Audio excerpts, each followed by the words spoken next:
G'day, welcome to Inforunners. I'm Execute and joined today by Algared. Having a little few issues this morning, weren't we, Algared?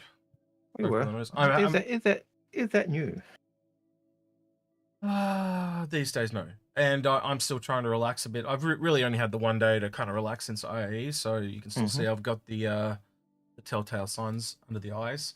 I can't see chat yet either, because my computer just is literally as I hit the live button, it restarted. So that's what those little noises you can hear in the background. Joys of technology.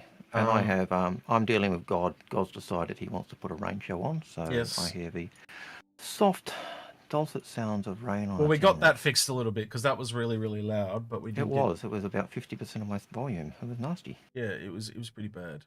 So we got that fixed. That was what most of the problem was on your end. Now I've just got to get. You can hear the sounds of the other PC turning on. But I don't even know. I know we're live because I hit the button, and I can see people in Twitch chat. So we've got people in Twitch chat. So and I can see people in the YouTube chat now. So yeah, all right. Well, just bear with me a little bit. Let's get this other PC logged in so I can see things. So this is why I always have the other PC up, usually ready to go, but it's decided to be difficult. Sometimes things happen, and it just doesn't work the way we intend, or plan, or hope, or. Yeah, mainly when I'm tired and exhausted, of course. So, yep, that's what all those noises are, though. I don't know if you guys can hear them or not. If you're hearing Windows noises, that's the other PC turning on. Right, go live. Right, should be able to bring that one up. John Citizen, be quiet. Yeah. Rude. It's today, man. It's today. Yeah. Go back to mining, John. What did he say? He just said, come on, sort yourself out. Oh, well, I've had a lot of sleep. I've been trying. I did get, not today, but yesterday I got like 12 hours. I just was out like a light. That's good. If you can call it catching up on sleep like that, yeah. Good. I was meant to go to breakfast with my mum today, but I woke up too early and then, then my body wanted to go back to sleep, and it was just as she was about to turn up, I'm like, Mum, I can't come. I'm literally falling asleep. So she was disappointed with me. So yeah. I know that feeling. There are times on the last week or so I'd be talking on the phone, I'm literally dropping the phone as I'm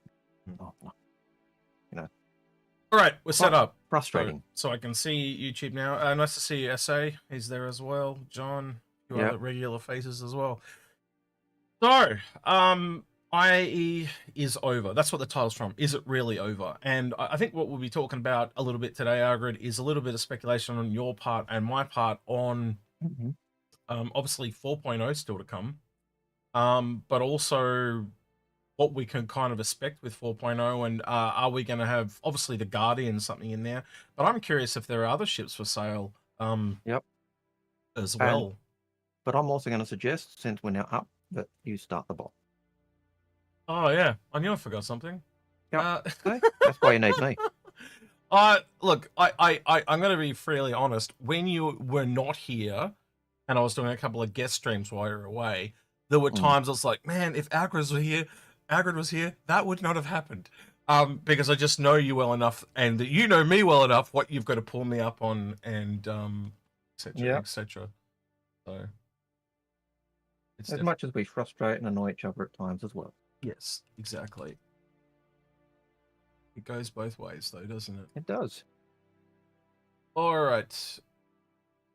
But I didn't mean that both ways as in you and me. I meant that both ways as in we help and we hinder. Is how I meant that. I fully understood what you were saying. You didn't, no need to explain. Maybe for the audience, but yes. I knew. Right, we've got a couple of questions coming in there. All right. Have you had a chance to get into Eva Cardi this week? I haven't had a chance to get in Eva Cardi. This week we had things going on. I was on a mum duty for at least 7 hours this week. So that took a day. You just send yourself into school for a day. Sending yourself in camera too, mate. You're a little bit off. There we go. That's probably better. Yeah, you were doing. It was because you were talking to that person on the phone earlier. You were like this over to one Yeah, side. yeah. Yeah. But I think it was also the last stream where I was actually trying to get off the prices of the ships. It shifted me a little. Yeah. So I haven't had a chance to get in Evercardi. Mhm. A couple of times when I did get into game, a couple of times I got into game and I got halfway through and I just went, I'm falling asleep. I can't. Mm. You know, I'm in the lift and I must have opened the doors 3 times. Well, And when you're doing that, you know you're too tired when Yep. you call the lift, the door opens, and you've got to open it again so you can get in, and then you've got to open it a second time to get out because you've dropped off. I think we've all been there at some point in So- this long journey that we've saved in the game. I can think of a few nights that have been like that for me. So yeah.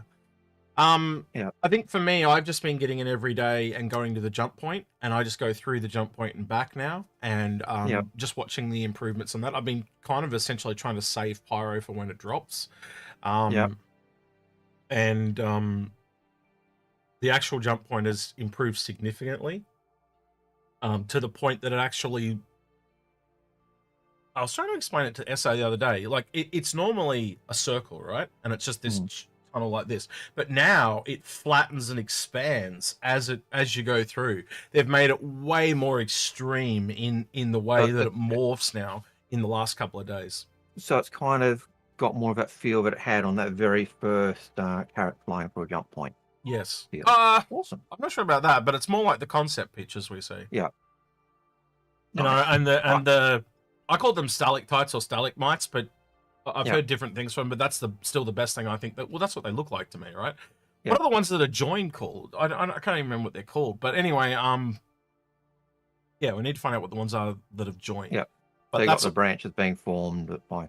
Yeah, but they now the way the tunnels morph, they just look way cooler because there can be times where you can literally see 2 standing side by side because of the way the tunnels have been essentially extruded extremely in this warp, whatever morph thing they're putting on it to make it stretch.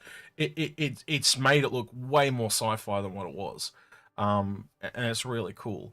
You know, it's made it a little more challenging. It's definitely made it feel a little bit more alien. But the performance is also increasing. You know, like just in the last couple of weeks, it's gone from essentially one tunnel to a tunnel that was 2 parts, as in it went from, you know, like it was already doing the white to yellow, but now when you come back, the jump point from the other side itself, the one that opens, is yellow. They've added, you know, the stream bit in the middle.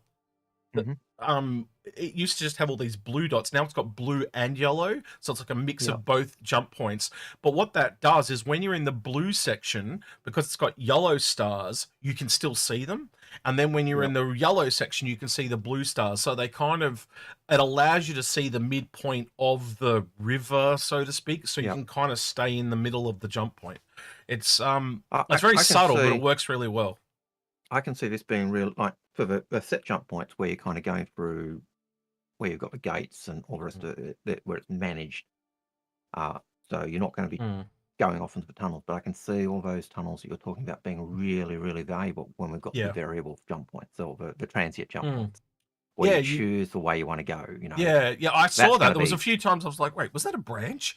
Like, so you can see eventually branches being a thing, and also, like, is it random every single time that you come through, or is it exactly the same each time? Like, because I remember way back in the day, they talked about recording the navigation of the jump point as well. So I think eventually it will be the same, and you will be able to get your times down, so people can literally just put the, you know, they can automatically essentially fly through if they don't want to do it manually. Well, that was the key thing with the Carrack and the Aquila. They've got the jump point recording sensors. That's what the antenna are on. That's what the 2 long arms on the Aquila are for. But they're recording the jump point. And even the old ad, you know, the space Odyssey, you know, 20,000 with the you know, the aliens throwing the bone up into the space and it turning into a Connie. Yep. That even picked up the idea that they, you know, did you get it? Did you record it? Idea. So I think that is a thing. I think that is something CIG have been aiming for and will do, but I don't see that being something that we get on the main jump points. They're going to be kind of a set path Whereas the transient ones, I think that's where we'll see that. Definitely a lot more, but we may get again, you may get it on the main ones, but it'll be a lot more contested, as in, how do I put this? Once a time gets to a certain level, it's going to be really hard to beat that time. So eventually it'll fade off, where the transient ones are, it's always going to be more set more regularly, because they're living and dying essentially. And it's going to be interesting because it's going to be a profession for races that we see sooner rather than later in a weird way. I thought it would be much further down the way thing, but if they get those transient jump points online, like I was assuming transient jump points were going to be way off, but in a weird turn of phrase, like if you think about it, if they can randomly generate these things, and that's what it appears to be. I don't know if you've also noticed this, or you haven't been playing, but the length of the jump point's been changing. Like the first time I went through, it was like 4 minutes. Now it's down to like 60 seconds. So they can literally generate. They can these expand things. and shrink that. And I think part of a reason, like for the main jump point, part of a reason that time is going down is because they're still dialing in that, as Rich said, that time to distance. They don't want it to be so long that you get bored, but they also don't want it to be so short, but it's instant. So they want that sense of travel. But I think when we first come across a transient jump point, I could imagine people taking, going for just getting through. And then the next time they go through, okay, let's see if we can get faster and find a different route through. And so that's where it comes through. I think the main jump points, though, they're going to be places where you've got to imagine that's already in lore, in game, in the way they've developed the game. The idea is that's already been done to the cows that come home. So you've got the quickest time you can.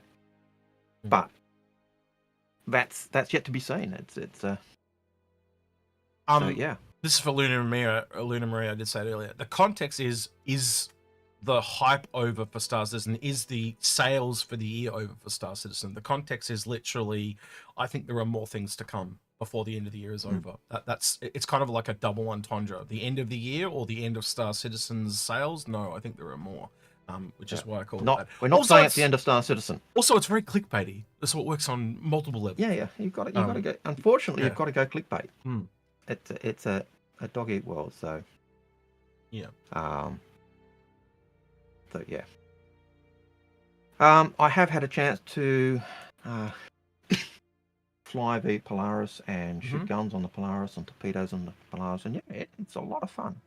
I think the Polaris leads to why I don't know if you've heard this, but in the last 24 hours, I think it was, or a little bit longer, they came out and said, basically all ships with missiles and torpedoes the very first time you spawn them, they will spawn with them. And then after that, you have to now fill them with torpedoes and missiles and stuff. And the very first time you spawn them, you've got torpedoes. After that, you've basically got And the Polaris torpedoes are now $500,000 each. Yep. Which is not a surprise to you or me at all. No. Because but I can see that the original just for people that aren't watching, the original concept, that don't know, the original concept of the Polaris, they literally talked about the price of the torpedoes, and they're meant to be the price of an Avenger each. Now, by my recollection, Algared, that's cheaper than an Avenger each, is it not? Yeah. But they also talked about back in the day, when you bought a ship, it would be equipped. Yep. But then after that, you'd have to pay to restock them.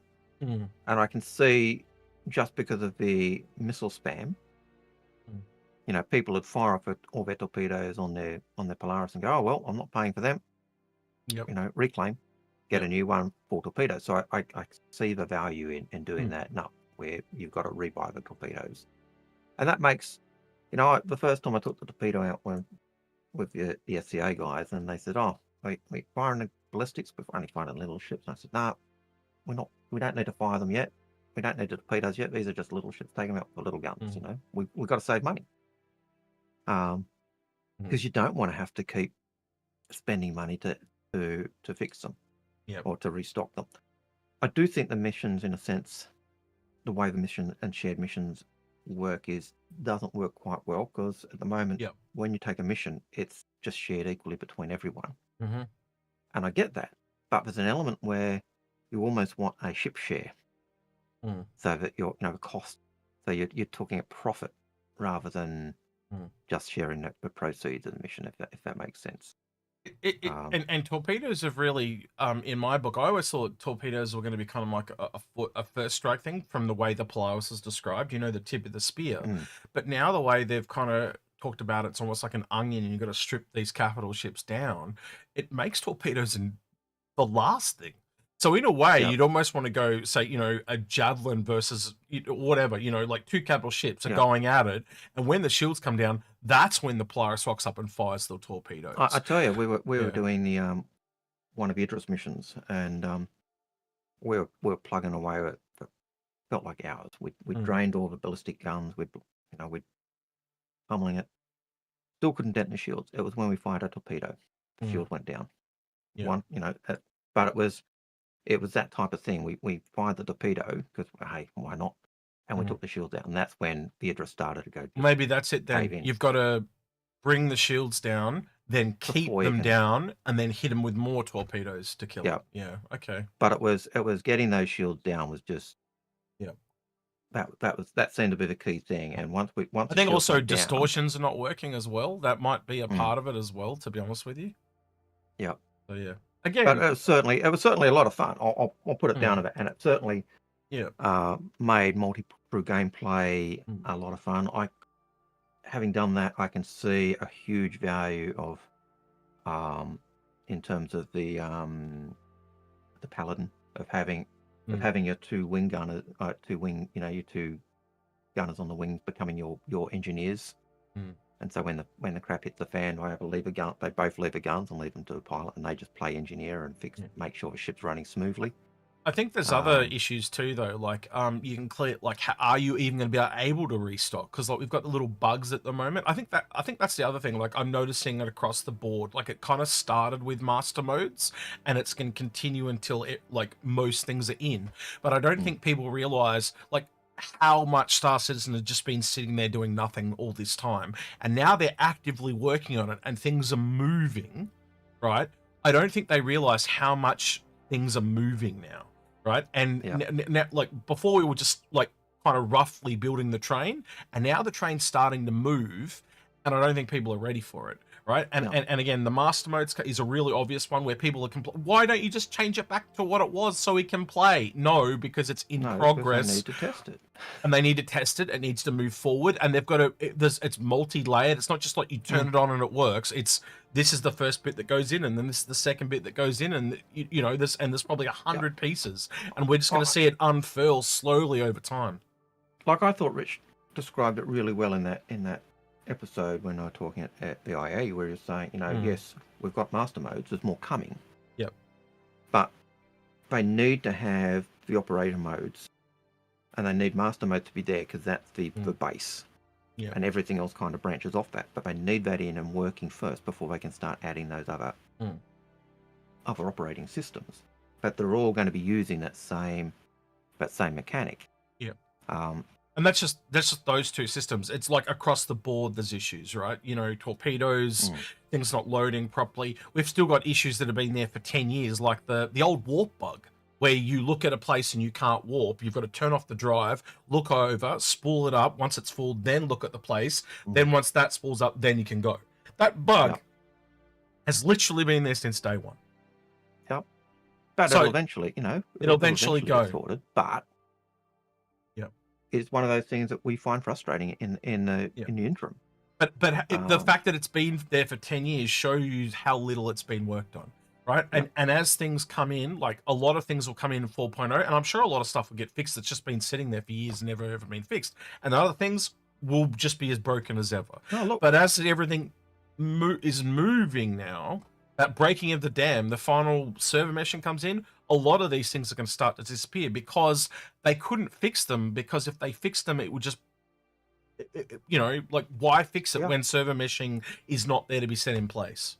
Yeah, look, I was talking to QA and, and they were saying, people often say, why haven't you picked up his error? Why didn't you fix his error? Why don't you know this error's there? And they said, well, a lot of the times when they're saying that, we know the error's there, but it's not the priority. It's not the thing we're testing for or trying to find. And it's that priority of issues. And comes back to lack of people again, doesn't it? As well. in terms of QA, it's not even a lack of people. They know that the bugs are there or the problems are there, but it's the priority of what they want to fix. Well, and no Squadron's been that priority for so long too. And it's no good fixing X if you know Y is a major problem. So you've got, it's a matter of getting those priorities done, and they know the errors are there or they know the problems are there, and it's just working out, okay, what's the most important aspect. Does that mean that? Real quick, by the way, guys, we're talking because there's not enough questions. So please get your questions in so we can start doing your questions. We've only got like about 5 questions. So if we started doing questions, stream over. So please get your questions in. 7 questions. Yeah, and then we'll kick this off in a minute. But yeah, I thought I'd better bring that up before we finish talking. All right, keep going, Algared. Where you're up to. So, it's a matter of getting those priority of problems fixed and then working on the other things. And it doesn't mean that the issue council is broken or not working. The issue council really does help identify bugs and problems that are having, and I imagine the number of times we acknowledge a problem. If it's everyone's saying this is a broken bug and it makes the gameplay impossible and it can be repeated, then that becomes a priority fix. If there's only 5 or 6 people saying it's not working, it's not a problem. I see people complaining that the Million Mile High Club can't open because the lift door doesn't work. That's a really good example, because let's be honest, how much of a small percentage of the player base are those guys? Because this is one I think most people can see, right? Yeah, what would you say, 1%? Oh, less than? Less. So you can see the priority there drops like a freaking stone. Yeah, but even with that, like even if it was everyone in the game could access the Million Mile High Club, it's a fluff item.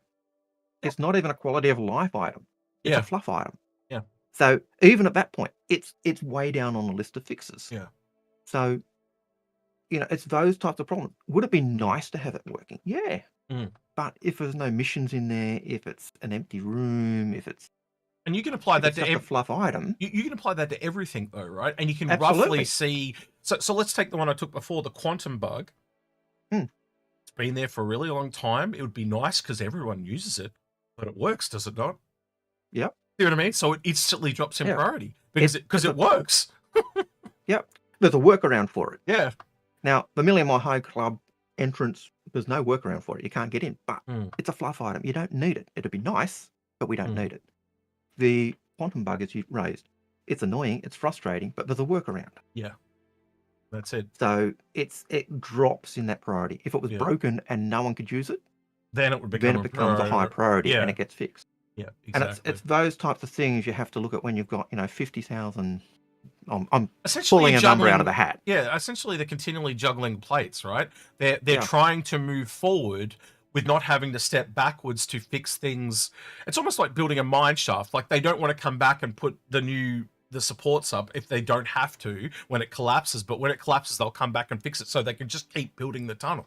I'm trying to think of an analogy, but that's the only one I can really think of, right? If your desperation is to just get to the other side, as long as you've got air coming in the tunnel, you don't give a shit. You just want to get to the other side. And that's what they're trying to do. They'll get to the other side, then they'll come back and reinforce the whole tunnel so it won't collapse anymore. That's essentially what they're trying to do. Yeah. Yeah, I think that's a fair call. I don't think they're struggling to get to the other side or rushing to get to the other side. No. But there's those some things that can be left because they're not a priority. They're not. The game's not broken. Yeah. It's another way is looking at ships. Well, actually, the way I would look at it, Algared, I know I'm interrupting, but it's the finishing the foundation thing. It is server meshing. Like that. There's so many new pieces to this game, but essentially, how long have you and I been? We got to the last pillar, and I think that was in like 2019, 2018, and they've essentially been trying to build server meshing for over half a decade at this point, right? And that's because it's so universal to the entire game, but all the game has to tie into that as well. It's not a small piece. It is one of the biggest foundational pieces of this entire game, which is why it was last. And it's one of those areas where people said, you cannot do it. It's impossible. It can't work. That's why we have shards in other games, because server meshing just didn't work. You couldn't get it working. And, I think CIG have cracked it. They've cracked the problem. They've cracked that holy grail of gaming, I suppose. But now fine tuning it and getting it in does take time, and it's all of those things. But yeah, it's so when you see the bugs and you say, "Wow, why didn't QA pick it up?" QA picked it up. Almost guarantee that they know it's there. Why haven't they fixed it? Probably because it's not a priority. It may not be the thing they're focused on. You know, you look at the patch reports, or when you're in Avocado and we're focusing on this issue. If you pick up another bug, yeah, great, but that's not the issue they're focusing on. You know, and so you can actually see in Avocado both priority aspects they're looking at and focusing on as well. So I think that all comes into. I think the way you kind of get normal people to kind of think about this is if you are trying to do a task, no matter what that task is, you prioritize. And if you've got limited resources, so say if your resource is just yourself, you have to let things fall by the wayside to get that task done. Like, I know when I get really creative, sometimes my room just gets really dirty. I don't give a shit. I just don't give a shit. It just like everything everywhere. I know when you get creative, you just tunnel vision. Yeah, and then at the end, I clean everything up, right? So I'll just leave shit everywhere. Like I'll have paper everywhere and all that type of shit. It's like Christmas morning. That's another good example. I would just leave everything as a mess, and then afterwards you pick up all of the used bows, all the pieces of paper and all that stuff, and you put it away and you chuck it away. Or you've got the other relative. While everyone else is doing presents, they're constantly cleaning up. Yeah, they've got OCD and they're cleaning up everyone else's. It depends where you go, but most families I know, they just leave shit everywhere and they clean it up. Then clean up on go. Yeah. Yep. Sometimes you clean up just because it's you need to make new room. Yeah. Because you miss the moment, don't you? If you're cleaning up, you're missing the moment, and that's the priority, right? And I know I'm trying to put in analogies that normal people would understand, and it's really hard to do that. But I know if you think of a task that you have to do, that there are certain things that you just lay by the waysides. And CIG this is a huge ass game. And they've not really had, only just now are they getting to the same number of people as what was required for Grand Theft Auto 5 and 6. And they are literally only, 2014 is now 2024. That's 10 years of development. They've taken 1 year longer currently than GTA 5 and GTA 6. And they didn't. When they started, they only had 200 people back then. Yep. So now you got to add that. Okay, how does that roll forward where they had to grow? Do you give them an extra 5 years, an extra 6? Like, I don't know the math on that, but you kind of work that out. You can't. And ironically, Grand Theft Auto, by the way, is 2 games. There's a single player and a multiplayer. What does that sound like to you, Algared? Oh, gee, it sounds like Star Citizen and Squadron 42. The other thing is, you roll that all one of through. The other things that hang on, before we move off this, when you roll that all through, though, it's really important to look at a professional. I don't want to say professional because that makes CIG sound not professional, but an established studio versus one that did it from the. What do you reckon is more difficult? Building a studio and building 2 games, or just having the studio and building 2 games? Right? You add that all in, it grows. Building, well, it picks up the comment we heard. Chris Roberts isn't just building. The games that he's always wanted to build, he's also building the company he always wanted to work at. And I tell you, every staff member I've talked to, off the record, and just talking about life, the universe, and everything else with them, I haven't heard a single one who does not say this is the best job they've had. I don't know if you've heard about this in the last week. Was 12 people essentially let go from CIG. I don't know where from, what studios or anything like that. But the way it was pitched in the media was like, oh, CIG fires more staff, right? And then you actually go into it and read it. It turns out it was 12 people. That's not even, by the way, if there's 1,400 people that work there, that's not even 1%. No. Right? And you actually start to read the fine print and they talk about the 1%. Well, 1%'s a lie because it's less than 1%. It's like 0.7%. Like it's insane. And so basically they literally, what do you call it? They're gaslighting. I think that's the term, isn't it? When you essentially are bullshitting someone and they're gaslighting us, because you go read it and it's like, this is nowhere near as bad as you make it sound. And of course people are going to complain where they're fired, but they were fired probably, well, we don't know what studio that, like, were they asked to move to the UK? Were they asked to move to a different studio for some reason and they refused?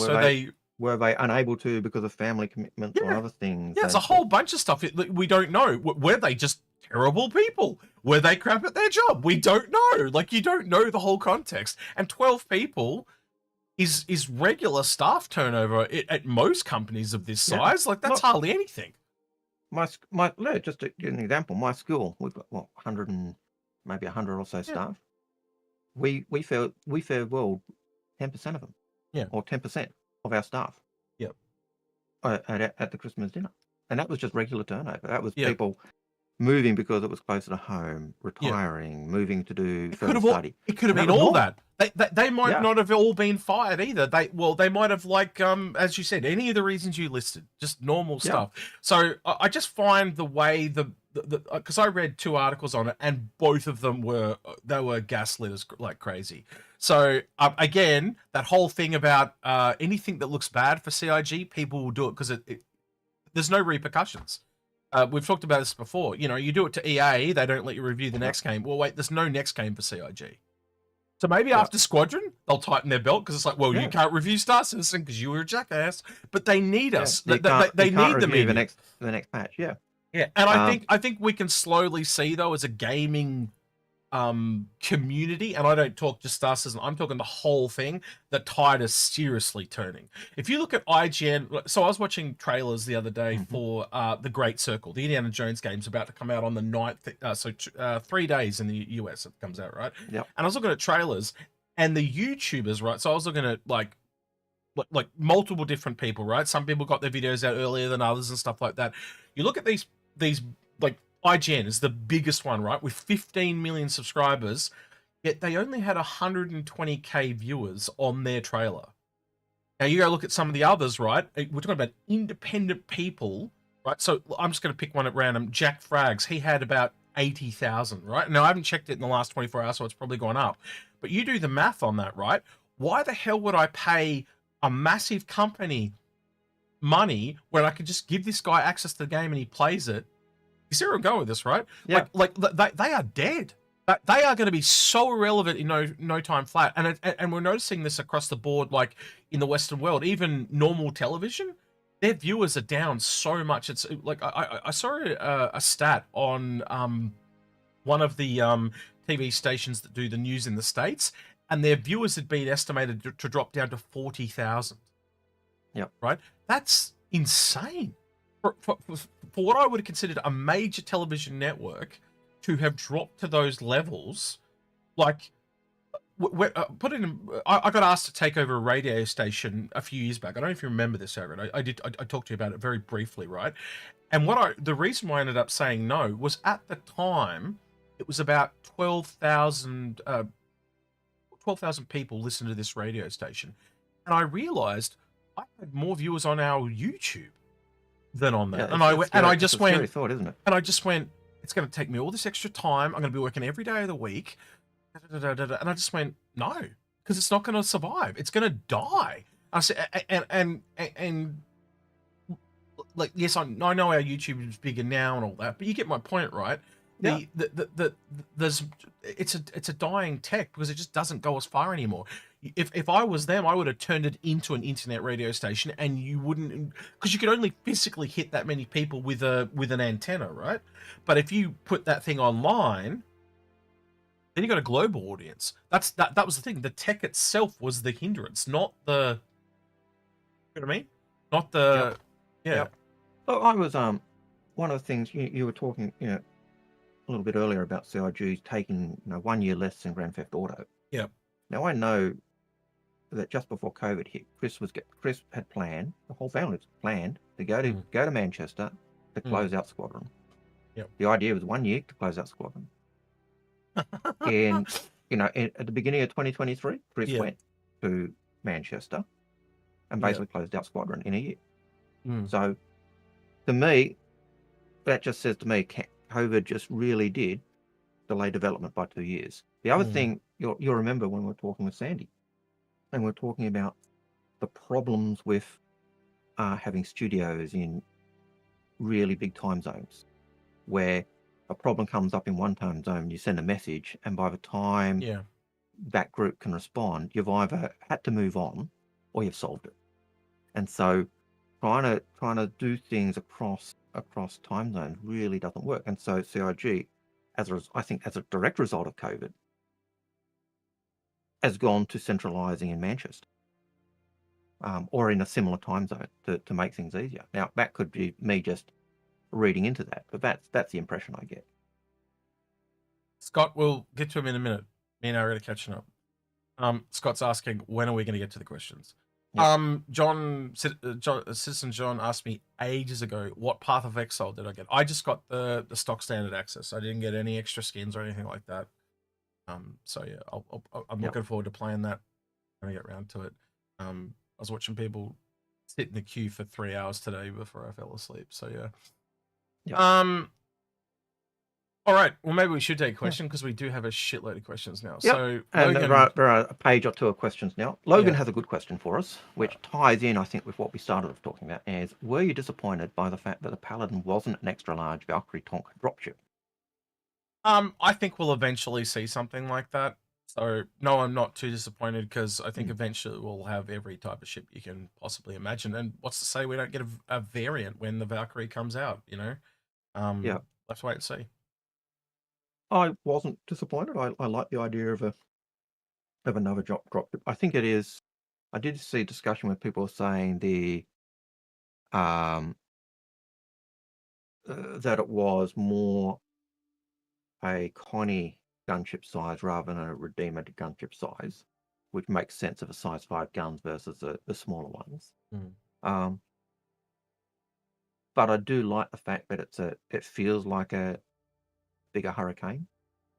And I think those two sides, I think the fact that it's the biggest ship, and I think it's you are going to need the engineers, and I think that's the value of those side guns, you know, and the fact that those guns can be controlled by the captain or the pilot really lend into that option of giving the variety. And I think if you try and take that ship as a two-man team, you're going to pay the price because your components are going to go, because you're not going to want to take your turret gunner off to do engineering because he's got the bulk of the weapons. So you really do need those other people to be doing engineering for you. But I don't mind.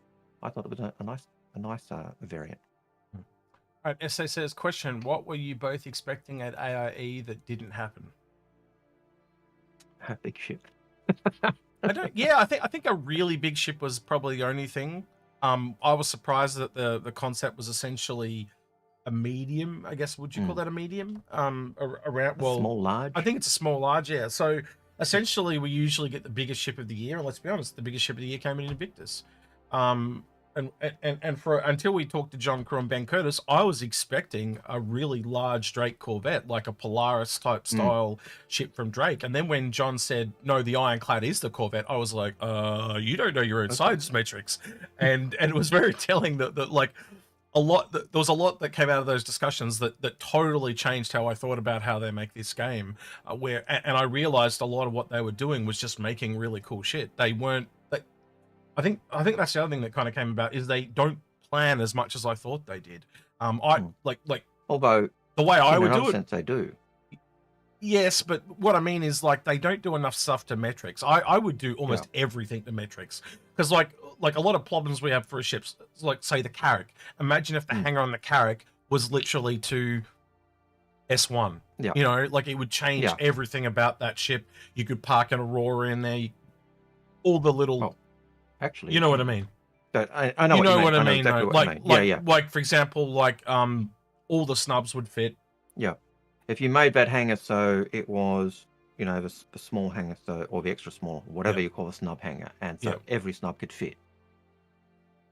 Well, the Polaris is to metrics as an example, right? So the Polaris, you can definitely.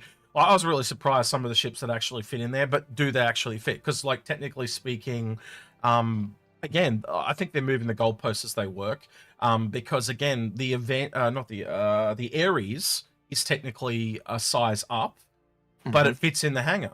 Where the Vulture, we learned with the Vulture's actually a size up. We thought it was in that size range, but when we actually looked at the range, it was 2 meters longer than we'd remember it being. So it changed where that ship sat, and then that's when we realized the Misfortune is technically the small because it's the medium. But now the Reclaimer is no longer a large and it is a capital. There's still room for a large salvage ship. Yeah. So the other thing is, even if the larger size fits in the hangar, does that mean, it's that whole, it fits, but can it be serviced? Type idea exactly. that we've talked about in the past. So the ships that are rated for that, then you can do repair and I imagine all the other stuff. Or No, I agree with you, because I even look at things like the Scorpions, because the Scorpion's meant to be in the same size class as the Ares, but it fits. You see what I mean? So there's this. They've muddied the water so much by not going to their own metrics. It's the law of the what do you call it? The law of the West, or whatever you call it. It's lawless. There's no defined like again, if they'd followed these metrics since the beginning, it would be clearly defined and very easy to understand. Now I understand why so many people ask dumb questions like, "Will it fit?" Because if they'd done it to metrics, those questions wouldn't need to be answered. And I'm going to be honest, it's a lot more telling when it's a ship fitting inside another ship, because the vehicles, let's be honest, the vehicles are generally a lot more to metrics than the other stuff is. It's, I don't know. If you cleared it up, half those questions would go away. But I think part of the problem with the ships is the fact that when they started building ships, we didn't really have the metrics. There was and the metrics of the ships had to change to the sizes to fit the components and other stuff as they actually develop a process. So that muddied the waters. But yeah, I get what you're saying. It does make it difficult, and I think but I think we'll get there. All right, we've got a first-time chatter with a question in Twitch. So I usually try to cut those to the front of the queue. One of them just says, "Hey." So hey, Pendrix, hello. The other person, Zen Yen Ben, I like how he rhymed it there. Question: do you think that they won't increase the ship speeds because of turret gameplay, being the tracking is harder and faster on ships that makes bigger ships easy to cheese? So essentially, the original concept of this whole game when it came to the dogfighting was World War II in space. So it's essentially a lot slower combat. And if you think about games like Battlefield, they suffer from this problem as well. If you go way too fast in Battlefield 2, the ships just dominate.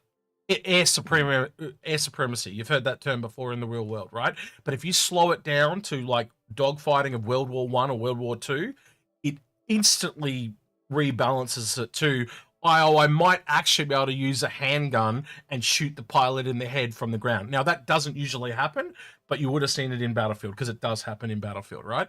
So the point that it makes the gameplay more rounded and more fair. Now, realistically speaking, you wouldn't have a World War I or World War II combat in space 1,000 years in the future. It'll just be like what's that TV show? The Expanse. In The Expanse, it would all be computerized, and the computers would be shooting at each other from millions of miles away. You'd probably never see the bullets before they hit you, that type of thing. It's all going to go to AI based because they're just way better at doing it than we are. But that's not fun. Well, that's not fun, is it? No, and even if you look at there are lots of people used to bring up the examples of World War II bombers that had integrated combined guns. One gun is controlling 3 or 4 turrets. And they're all zeroed in at the same point. That was all in there. Well, we looked at that, didn't we? What was that ship we looked at? There was and they had all these rope pulleys and shit. So one person controlled like 7 different guns. It was crazy. And we're like, if they had that tech in World War I or World War II, what the hell can we have in sus? And part of it is they want that group gameplay. It reduces. But so there's gameplay factors as well as realism. And I remember the discussion used to be, we'll dial up realism as and then we'll pull it back for gameplay. We'll pull it back for fun. I want it real, but I also want it to be fun. And so and you even got that. So Drop Bear Oz has said it as gameplay over reality, but the term that I've heard again and again and again is gameplay over realism, right? And I think I heard Disco say this a few times, but I think he says it backwards, where we try to make it as real as possible and then dial it back to the gameplay. It's usually the other way. Right? It's usually the gameplay first, and then you add the realism as much as possible, but don't let it affect the gameplay. And that's essentially, I'm going to be honest, that's the best way to do it. Again, like, you're trying to explain it from a realism standpoint. And again, I've said it to you and Paul before, this is where lore enhances things, but it cannot set the stage, so to speak. But that's where I always said as lore is working with development. Like the base lore is just that 6-inch paintbrush. But very broad framework. But then as you go into it, like when they give a law for ships, that's the dev team saying, okay, we need, boom, boom, boom, tell us a law that makes this fit. And so the law becomes... Tell them about the Ares with John Crew, because that really, I think that, I just remember you asking the question, and I think I didn't see your face, but I just, the way you kind of went quiet, I think you kind of had a realization, unless I'm mistaken. I don't think I asked about the Ares. I can't remember asking about the Ares. You told them about the law, right? And the Ares was the main part of the law, right? It was my complaint about the Ares and Crusader, and wanting, and saying that I really thought it should have been and that all came from the fact that John Crew wanted to create a ship with a really big gun, and they redid the entire law just to make that happen. And that proves the whole point, that they are not going by law. They are literally just doing what they want. But the other thing was, in terms of, my complaint against the Ares wasn't necessarily it through the law, but that I actually think it should have been a Kruger ship. I agree with you. Yeah. And he said, Benoit is... Benoit was on him as well. Benoit is basically in our corner, so... Yeah. Go Benoit. Benoit's my hero. Yeah. But again, like, it shows you, like, to this day, you and Paul always talk about how much it screwed up the law. And I don't disagree with you on that, right? But it just shows you how the game play trumps all. But again, I don't think it would hurt the game to make that a Kruger ship. I really don't. No, I really think it should have been a Kruger ship. But even with that, if you look at the original law that they gave for Crusader, after Crusader bought the planet and all the rest of it, the idea was they were going through this new direction, and the question was, would this new direction change the way they went? And so there was this question mark: are they going to stay with their humanitarian ends, or are they going to go more down the other line? And so the avenue was there. It wasn't chalk and cheese. So the law actually did have those loopholes that would give for those more military ships and the more negative ships. But I still think... I think even you realise, though, Algared, at the end of the day, if you hinder yourself right now with law, you chop yourself off to really cool ideas. But that's the idea of the law. The law, even Dave Haddock would say, we paint with massive brush. We only do the framework. Yeah. We don't zero it in and make it finite, because when it comes to development, if you say this company will only ever do X, Y, and Z, then when development comes, they go, and so you want to give scope. So Dave Haddock would say, you want to give scope while telling the story and setting the framework. You want to also give a development team that freedom to do the stuff they want. And then that's when the law comes in, and they actually write the law that goes with that. So you've got two levels of law. You've got the base framework, and then you've got the minute detail that comes in as the development's done. And so you've got these two levels, and then you've got the third level where they don't want to just tell us everything. They actually want stuff for us to discover and find. And so we hear everything from a human perspective, not from a Xi'an or a Banu or a well, there were other little weird things perspective, like the UFO ship that they wanted to do for Argo, and the whole idea of that was because the Argo logo was a circle, and I was like, what? Like, I didn't even realize it was a circle. Like, and Ben said, "Hey, look at the Argo circle." And John brought it up on his phone. John brought it up on his phone. Yeah. And Ben was, I think, the big proponent for doing the Argo. And that's what I said. Well, maybe instead of making it a big ship, because they were trying to make like a medium-sized ship or whatever. I said, well, what if you scale it down to a starter ship? Because then you're more likely to get away with it, because it's smaller and it makes more sense because it's made cheaper and stuff like that. So that's why it's different.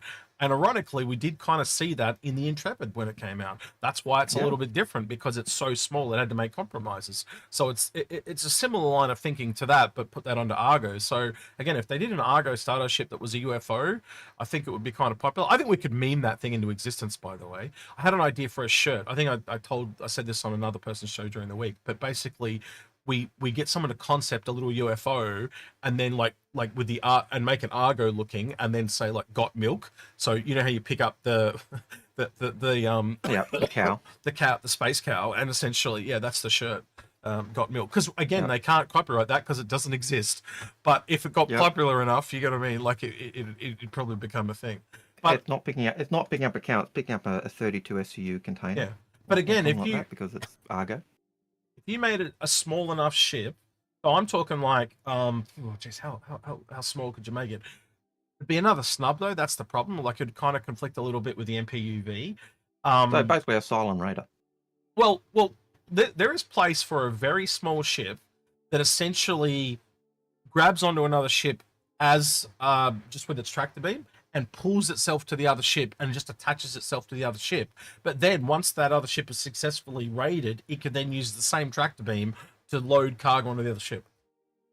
So you're almost talking I could see that being for those it sounds more like a Drake ship, let's be honest, than an MPUV, but also it could be used for good things as well. I could see that being that tech being the type of stuff you'd see for a Vandal boarding pod, it locks itself on it. A little bit like that, a little bit like a Vandal boarding pod, but it doesn't burrow into the hull. It just essentially allows you to attach and drag yourself to it.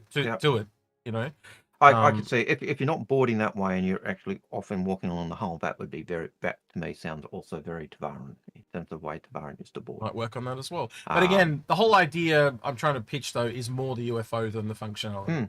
That they really want to make that a thing. So it turns out it wasn't just Paul Jones. It was all of them. They want this little UFO. So Ben was really keen. I remember Ben being like almost as enthusiastic for that as he was amazed by how many people had a Pioneer. So again, I think the Argo language is too established at the top end. I think if you brought it down to the small end, or again, you probably know this longer than me. How long have they been established compared to say Anvil and RSI? I'd have to Google it. Maybe someone will let us know in chat. How long has Argo been around? So Anvil's about 600 years. RSI was 900 years. So obviously, the longer you're around, the more styles you have. Has Argo been around long enough to have a second style? Because then maybe that's their older style. They started out as UFOs. Thank you to the guy in the Erms Lounge for the super chat. He says, running low on time, fellas. When are we getting a Perseus? And will we ever get a Javelin after Squadron 42? Yes, and yes. Yes. So the Perseus is obviously starting production. That's kind of what it shows in the video. So that blue silhouette video, they said these ships are starting production in the next 12 months. Perseus was amongst that. Yeah, and then you kind of just don't know when the date's going to be. It could already been in production. It could be starting right now. The Polaris is done. We just don't know. It could have been pushed back. That was the other thing that you remember from talking to John Crew and Ben. Is that they said, when I was asked a question, John Crew says, when I was asked a question about the Drake Corvette, the Ironclad was already in concept. They were already working on it. And he said that was 18 months. Basically, we've got an 18-month window. We know what we're working on 18 months before we're working on it. That was kind of a moment. So they'd already know essentially what ships are coming in next year's CitizenCon. Already. Or next year's AIE for that matter. They already know because they've been working on for the last 6 months. That's why crazy. That's why the curtain works. Like when you think of it, that's why the curtain works. That's why everything that was on the curtain came out, apart from one or two ships. Because I think that's the other. I'm going to be honest though, that curtain was one of the weakest ones they've ever done. Like they did everything that was just about to come out, or a lot of. As I said, there's only 2 ships on that whole thing that we couldn't detect, and I think if you go back to the one before, there were 4 ships that we couldn't detect. So it's way weaker than previous years. Like putting the Ghost and the Tracker on there. Let's be honest, that was pretty low ball, because we all had already figured out they were coming anyway. The Medical Terrapin was a bit low, let's be honest, and I was surprised the Intrepid wasn't on the list, to be honest. So yeah, they kind of filled it out. They filled it out a little bit, didn't they? Yeah. Bigger ships like the Pioneer and the Perseus, I'll give them that because again, to show that they were coming was pretty cool. right? Yeah. But again, that doesn't mean we'll have the Pioneer by this time next year. It probably could be 2 years in. How long is it going to take to build that thing? You know, like, again, is it going to be like the Polaris? And what was the Polaris? 18 months from memory? About that, wasn't it? He said 18 months. He said 18 months, yeah. Yeah, so they started in Invictus and then they're finishing it up like around about now type of thing. So, you know, I can't imagine the Pioneer being any smaller. Let's put it that way. You know, I'd add a bit of time to that one because it's such a bigger ship. The other thing that comes to mind is sometimes when a ship's been on the schedule and then it gets delayed because the gameplay's not there, that also tells you, when they do that 18-month window of when they're working on ships, that also tells you, like a mining ship. That means they're planning 18 months in advance that this aspect of mining is going to be in the game, and so they are trying to bring them in tandem, and sometimes a ship gets dropped off or is delayed because that gameplay that's necessary didn't get finished in time, or due to problems in development. So I think the other part of it, though, across the board this year, like I said goodbye. I said goodbye day. I said good day, sir, on Twitch. Says AIE was very underwhelming. Well, I think the whole year's been very underwhelming, and I think most of that has been because they had to train so much new staff for the ship team, right? And so you notice that a lot of the ships were variants. They were working on ships and stuff like that, but they also had a lot of people working on the Polaris. So if you think about how small the team became, right, then you put half those people just on a Polaris, that's where it all went. All the good shit went into the Polaris, and then all the other people were training. So next year, now they're all a bit more up to speed. I think we'll be eating a lot better this year than we did this year, right? And I think, you know, I don't know. What do you think on that, Algared? Now that they've been a bit more trained, what are your thoughts on that? Look, Would you expect better ships next year? I think most of this year was the staff working. You know, I think a lot of them you could see were almost, you know, the training tasks. That, you know, you see people talking about what was your onboarding task. That was one of the things I would ask anyone who was on the ship team that I met. I'd say, "Oh, what was your onboarding task? If you can tell me." And there'd be things like, "I worked on the interior of the MPUV. I worked on the steering column of the ship. I worked on the Firebird. I worked on this variant. I worked on," and the range is significant of what they were working on. But you could see those tasks that were given were baby steps, and I could see, you know, now that they've done that, now they've had time to work on slightly bigger ships. Yeah, I think we will see them work on those larger ships. So yeah. So yeah, I'd be expecting to be eating a lot prettier by this time next year than we were this year, as those people have matured in and learned more about what they can do in the game. And obviously the second ship team, they've had the same problem. They've had to kind of spool up as well. That's why this year, essentially the last 18 months, going back to not this Invictus, but the Invictus before, that's why everything's been so lean. They just didn't have the people on the ship team to make these things. And now we've had that 18 months, and now they're up to speed. We hear that multiple times, isn't it? 18 months to 2 years just to train people, right? And now we're getting to the end of that time period. As long as they don't all quit and go to other places, we should be eating pretty quick. Because that happens too, let's be honest. We are going to lose some of them. That's just how it goes. They get poached by other places and things like that. So Indeed. Yeah, because then they don't have to train them. It's like, oh, we'll pay you $5 more, but it's cheaper to pay them $5 more an hour than train them for 2 years, because now they're trained, they can just switch straight over. So to go back to the question you asked about Argo were apparently founded in 2243. That was Zaki on Twitch. So what does that make it? That's almost 700 about years. About 711 years. So they could have a separate style based on what we've got for Anvil Aerospace that have got two different styles, and they're 600 and years. Based on the fact, you know, they started as a company that was fixing the rail line. So they were working the mass transport system on the planets. Maybe they found the round UFO ships just got too dented, so they went to square boxes instead. You know, they developed the MPUV because it was they had a logistical problem where they were falling behind, but it wasn't their fault. Their trains were running on time, everything else was running on time, but the stevedores just couldn't keep up, so they developed their own stevedore ship to take care of that. You know, that's the type of thing you got with that, the lore of that ship, you know. So, all right. Next question. Yeah, next question is Dub Coyote. Hope you haven't gone to bed yet, Dub Coyote, because he says, "Can we talk about beacons before I go to bed?" So beacons are now just a voucher for your first land claim. Seems a bit rough for people that have them. Yeah, I think land claims are kind of a little bit cut for the horse. I still think land claims will be a thing. They're just removing them because they're, let's be honest, they were in bad taste. They should never have really been sold. $100 for a land claim? Are you serious? Yeah, I think. And all you get is a stick. Come on, and that was not good. That was not a good move. Dub Cody says he did wait. He's still here. Yeah, right, so cool. Glad you're still here, Dub. Yeah. Yeah. Look, I think having the land claims with the Pioneer was a good move, because it just added to the Pioneer. It just gave you that sense of, yep, sell them individually. Yeah, I get the negativity with it. But even back then, they were talking about. Bless you. He does every day. They talked about you'd put your land claim, you'd put your beacon down, that kind of marks your area, and then you've got to go to the claim office. That was what they said right at the beginning.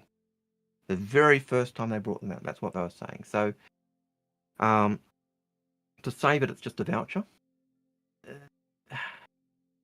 for a land claim seems a bit rough. Well, it's not changed on what they said.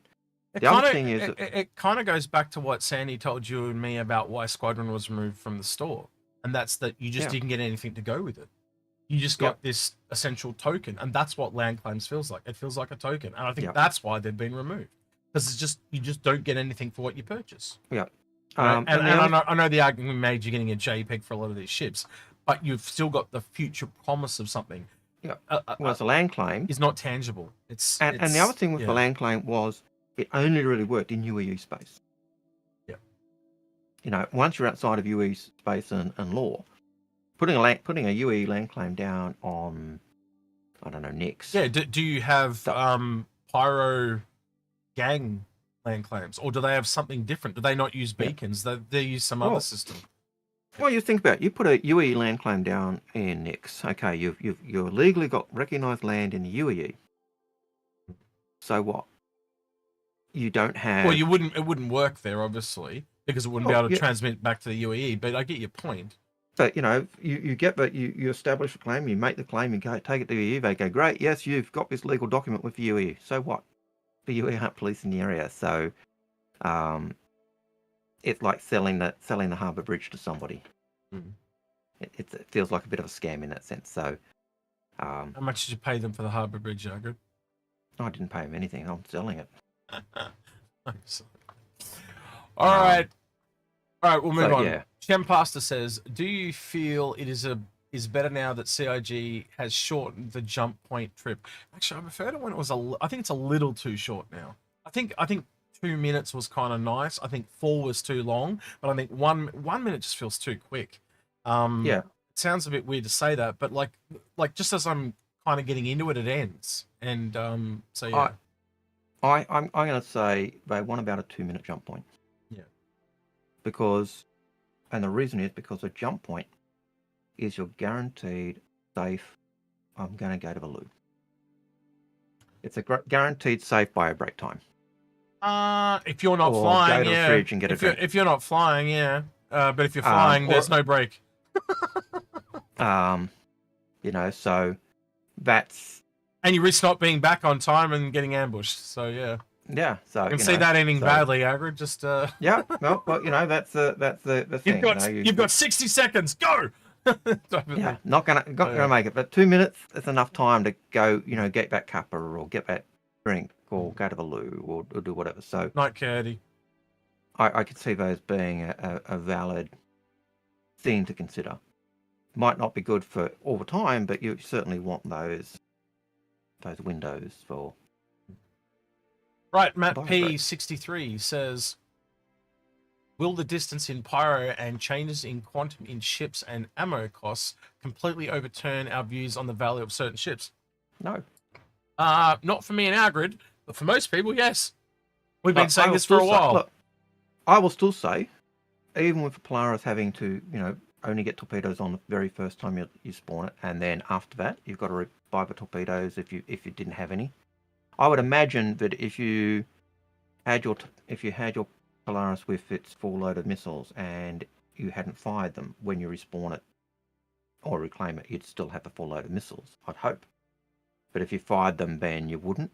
I think the other part of this, though, Algared, is a lot of people don't see things even when they're right in front of them on a stats page until it actually affects how things happen in game. So that's right. To give you an example, the Intrepid looks crap on paper to a lot of people right now.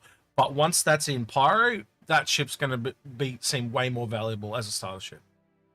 That thing's designed for distance way more than any of the others. Indeed. Just those extra quantum engine or quantum fuel tanks or whatever is going to make it big. So where other starter ships will take 2 jumps to get somewhere, they can probably do it in 1. So that's going to change it. I think that's the same type of reasoning that was given for the MSR in the day. Its large quantum tank meant it could go a lot further before it had to refuel, and so it was very hard to catch. Same thing with the Redeemer versus the Paladin. Yes, it's got less guns, but it can go twice as far, so it'll probably do the fight first. So there's no fight. If the Paladin can't be there to fight, there ain't a fight, so... Yeah. So it's all of those factors come into it, so... but no, I'm not unhappy with... It doesn't change my view. You look at a large ship, it's still better value, I think, in terms of purchasing. If you're buying it with cash, right? If you're buying it with cash, the large ships are still the better option, I think. But yeah. Right. Next questions. Pasta, go ahead. With 4.0 still in Avocado PTU, Wave 1, may be very bad when it drops to live. Do you feel CIG should delay Save Stanton Chapter 2 for 4.1 or later? I don't know about the event specifically. Let's be honest. We've never had an event in-game, out-of-game, and an in-game event all running at the same time. So yes, it was buggy this time around, but let's be honest, they've never done that before. It just shows you how much the engine is starting to mature. They are really pushing it way more than they probably should have done. Let's be honest, they shouldn't have done Save Stanton and the AI. They had a free fly and an event at the same time. Yeah. And a free sale. Fly and IAE. Yeah, that was insane. That's like a triple trifecta. They've never done that before. And yet, even though that was underwhelming to us, to new people though, how insane must that have felt? You've come in, there's this Save Stanton event on. Oh, by the way, they're selling all this stuff. That's what they were trying to do. They were trying to triple stack everything, hype everything up off the absolute chain, and sell a heap of spaceships. But on the same token, you had the thing that kind of dragged it back was all these veterans that are just kind of like, it's lackluster. So our temperament versus what they're prepared balanced it out, and they didn't sell as many as what they were going to expect to sell. And that's one of the problems I find with a lot of things. Like we look at AA every year and we go, well, it's every sale for us, isn't it, Algared? There's not every much sale there. we go, that's a ship, it's a fighter, big deal. It's a, but for a new person, AIE is always like, I can get in that ship. I can fly that ship. I can fly that Redeemer. Yeah. That Reclaimer. That blows people. I took my nephews walking through AIE, and my nephew saw the Reclaimer. He was actually staggered when I said, that's a ship you can fly. He didn't believe it. And then you're walking around the ship, and he said, I'm a ship, right? No, you fly in that ship, and you can walk around that ship once you're in quantum, and and then you land the ship, and we went to several places, and he was blown away by it. That's essentially what you're describing there is the same thing you hear all the time. You have these doubters come in because they've been told the thing's a scam, and they just keep hearing the scam terminology, and it's been, if this scam has been going for so long, why hasn't it died, right? And we said every time that a scam article is put out. So I talked about that at the start of the show with the people being fired. But if that brings more people into the game and they look at it for themselves, then they realize it's not a scam. Oh, I recall the our friend who basically said, you guys are why I work at CIG. Yeah. And it wasn't because we've done anything fantastic. All it was because he'd heard time and time again it was a scam. And he'd heard all the negative stuff, and he came across our stuff, and he said, you guys level-headed. You didn't just say it's a scam. You actually looked at stuff and said, well, this is good, this is good, this is bad, this is... And he went, okay, I've got to go check this out myself. Yeah. And as he checked it out, he went, no, this company is actually fair dinkum. That means, I was just going to say, that means true blue. That means solid. It means honest. It means good. I don't agree with that either. Someone just said that in chat. The numbers, and I missed their name. Hang on, who was their name? The numbers are not looking good. Rishi. That was Rishit or something like that. I think Misfit. his name. No, it started with an Misfit R. or It's in a different font, so that was also having trouble. Is it, that's why I thought it may have been Misfit, but no. But yeah. What is it? What was it? Star Citizen funding tracker, I think is what it's called. Yep. Funding. Look, I don't think that the numbers are that bad, really. If they can, as long as they're paying the bills, it doesn't matter. I think that's the other part of it, though, Algared, right? Is if we just flip this over, is really what are we talking here in percentage terms? Like, I'd love to see this as a percentage, but like, we are not at the end of the year yet, right? And we're at 106 versus this, so we're talking 11 million deficit. Essentially, is it, based on, and that's based on what was earned last year. What's that? Less than 10%? Yep. But you go back 2 years or 3 years, it's still massive. Yeah, massive compared to 3 years ago. And ironically, you can see where the drop off is. The drop off actually starts at CitizenCon, and I would agree. This year's CitizenCon was not as big as last year's CitizenCon. Well, I think at CitizenCon people were expecting a closer date for Squadron. Yeah. And I think the fact that it was a 2-year window really, really hurt. I still think the multi-crew realizations as well. There's a few different moving pieces in there. I don't think it's just one thing. I think it's a couple of different things. Yeah. I'd agree a with slow that. year generally probably got to people as well. But again, if you look at December, just as an example though, December isn't over. We are 7 days in, and it's actually already bigger than the other. It's the same size as the other 2 Decembers. In fact, it's the same size as probably most Decembers. You'd have to go back 4 or 5 years before it really. I think that last so 3 years ago, before COVID. So was that 2021? That's still bigger than we are at the moment. But the point still stands. It's definitely the CitizenCon and definitely the IIE that was smaller. And you look at the beginning of the year, like the beginning of the year, January is smaller. But February, March were bigger. April was smaller, but again, June was huge. Would we be having this discussion if there was a big concept ship? No, I don't think we would, because again, I was kind of going like, I say that before CitizenCon? Oh shit, I'm gonna have to save all this money. Yeah, because I was expecting an Anvil Capital or a Drake Capital. That's kind of what I was expecting, like that Polaris size level ship. It didn't come. Now that's to say it won't come later, but it didn't come here, and that's why I think the sales are down. Because again, most people, even in chat, people are saying, "Oh, it was a lackluster AIE." The numbers show that. But even looking at that, every one of those limited war bond ships sold. Right? If CIG are really worried about not making budget, Pioneers in credit sold out, but they actually took them down off the store unsold it for cash. One thing I do want to point out though is look where the Ironclad dropped there in orange, and that is noticeably a bigger month than any other Invictus we've had before. Yep. So it kind of like they took it from here and put it there, and that's what we're trying to talk about. Is the ships that they sell do matter? Yeah, and the other thing to consider is how much do they need to make to actually pay the bills? Yeah. Like, as long as they're paying the bills, it does not matter whether they break last year's income. Has no relevance in terms of... So, looking at saying, oh, it's a bad year. No, it's not as profitable or it's not as much income as the previous 2 years. Yeah. But it's still the third highest year of income. Yeah, in the whole development of a game. Again, you go through all of these, and there's some months that are bigger, some months that are smaller. So, so I can't say I can't see it being a bad year.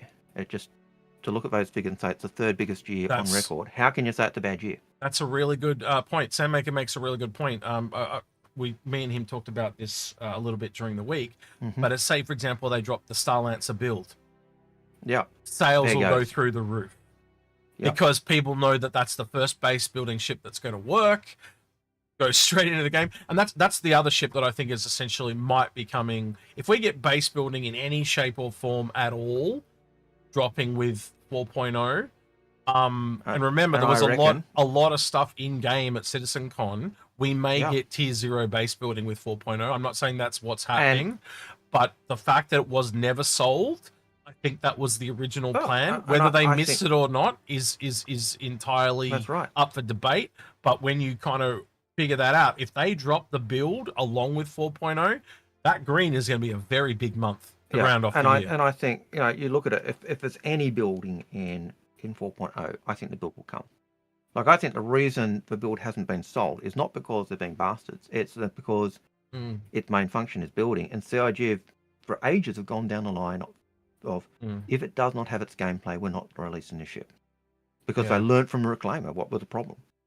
I think the Reclaimer was really the last ship that was released without its key gameplay. And McGilly, just really quick, McGilly brought up a really important point. Not as many good upgrades either. That were really like for example, until the final day of IAE, there was none under $125. Right, and then we got a Spartan one, and I can't remember what the other one was, but we got two. I think we got one or two of them, and that was on the very final day of the sale. The second day didn't have anything. It was really weird. So the other thing I'm hearing from people at CIG, I don't know if you've heard the same, but there's a lot of people working really hard to get 4.0 out the door. Like, it's all hands on deck. That's why everything seems a little bit lackluster. Like, the skins were a little bit lackluster. They reused a lot of stuff from last year because they are all actively trying to get this thing out the door for the release. And yes, it's coming hell or high water. But I think we're in for a real treat. I think there is a lot of things in that Evo Cardi build that we have not seen. I think a lot of it is like, I'm like this, right? I'm on a serious amount of copium, but I think that's what this whole title is about. Is it really over, right? I think we are still, there's a big thing. Whatever is coming at the end at 4.0, I'm just praying that it's something that we haven't seen, right? And I've just a sneaking suspicion it's base building. I could be absolutely wrong, but think about how they talked about it on ISC. They talked about it on the, they talked about it again on the, what is it, live, Star Citizen Live, right? Why are they going to be again so soon? Like, base building is clearly closer than we think it is. So again, we'll see. No, and like I can remember talking to Aaron. We were talking 4.0, and he said it's again, his comment, closer than you think.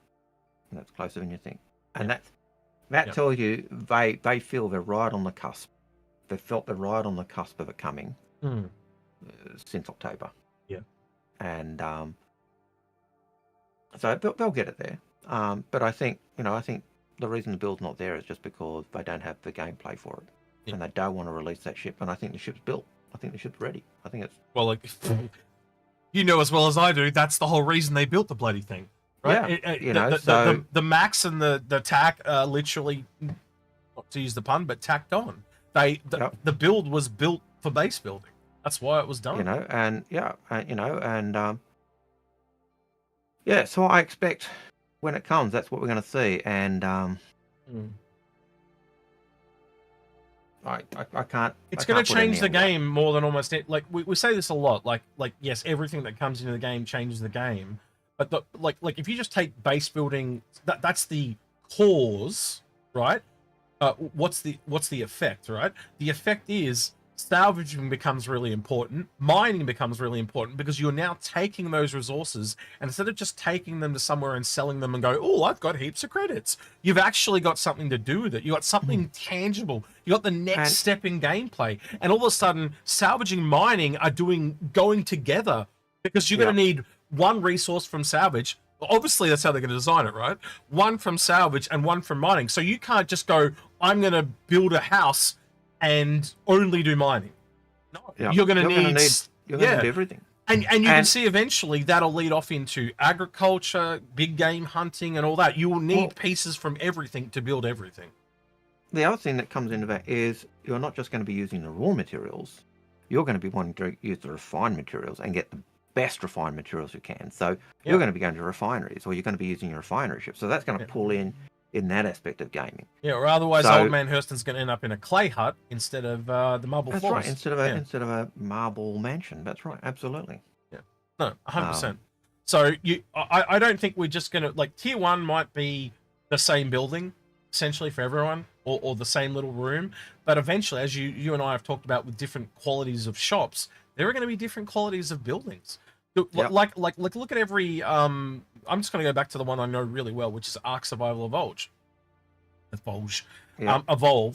You had, thatch, then you had clay, then stone, wood, and this goes up in quality levels, metal, and then you had tech and all that.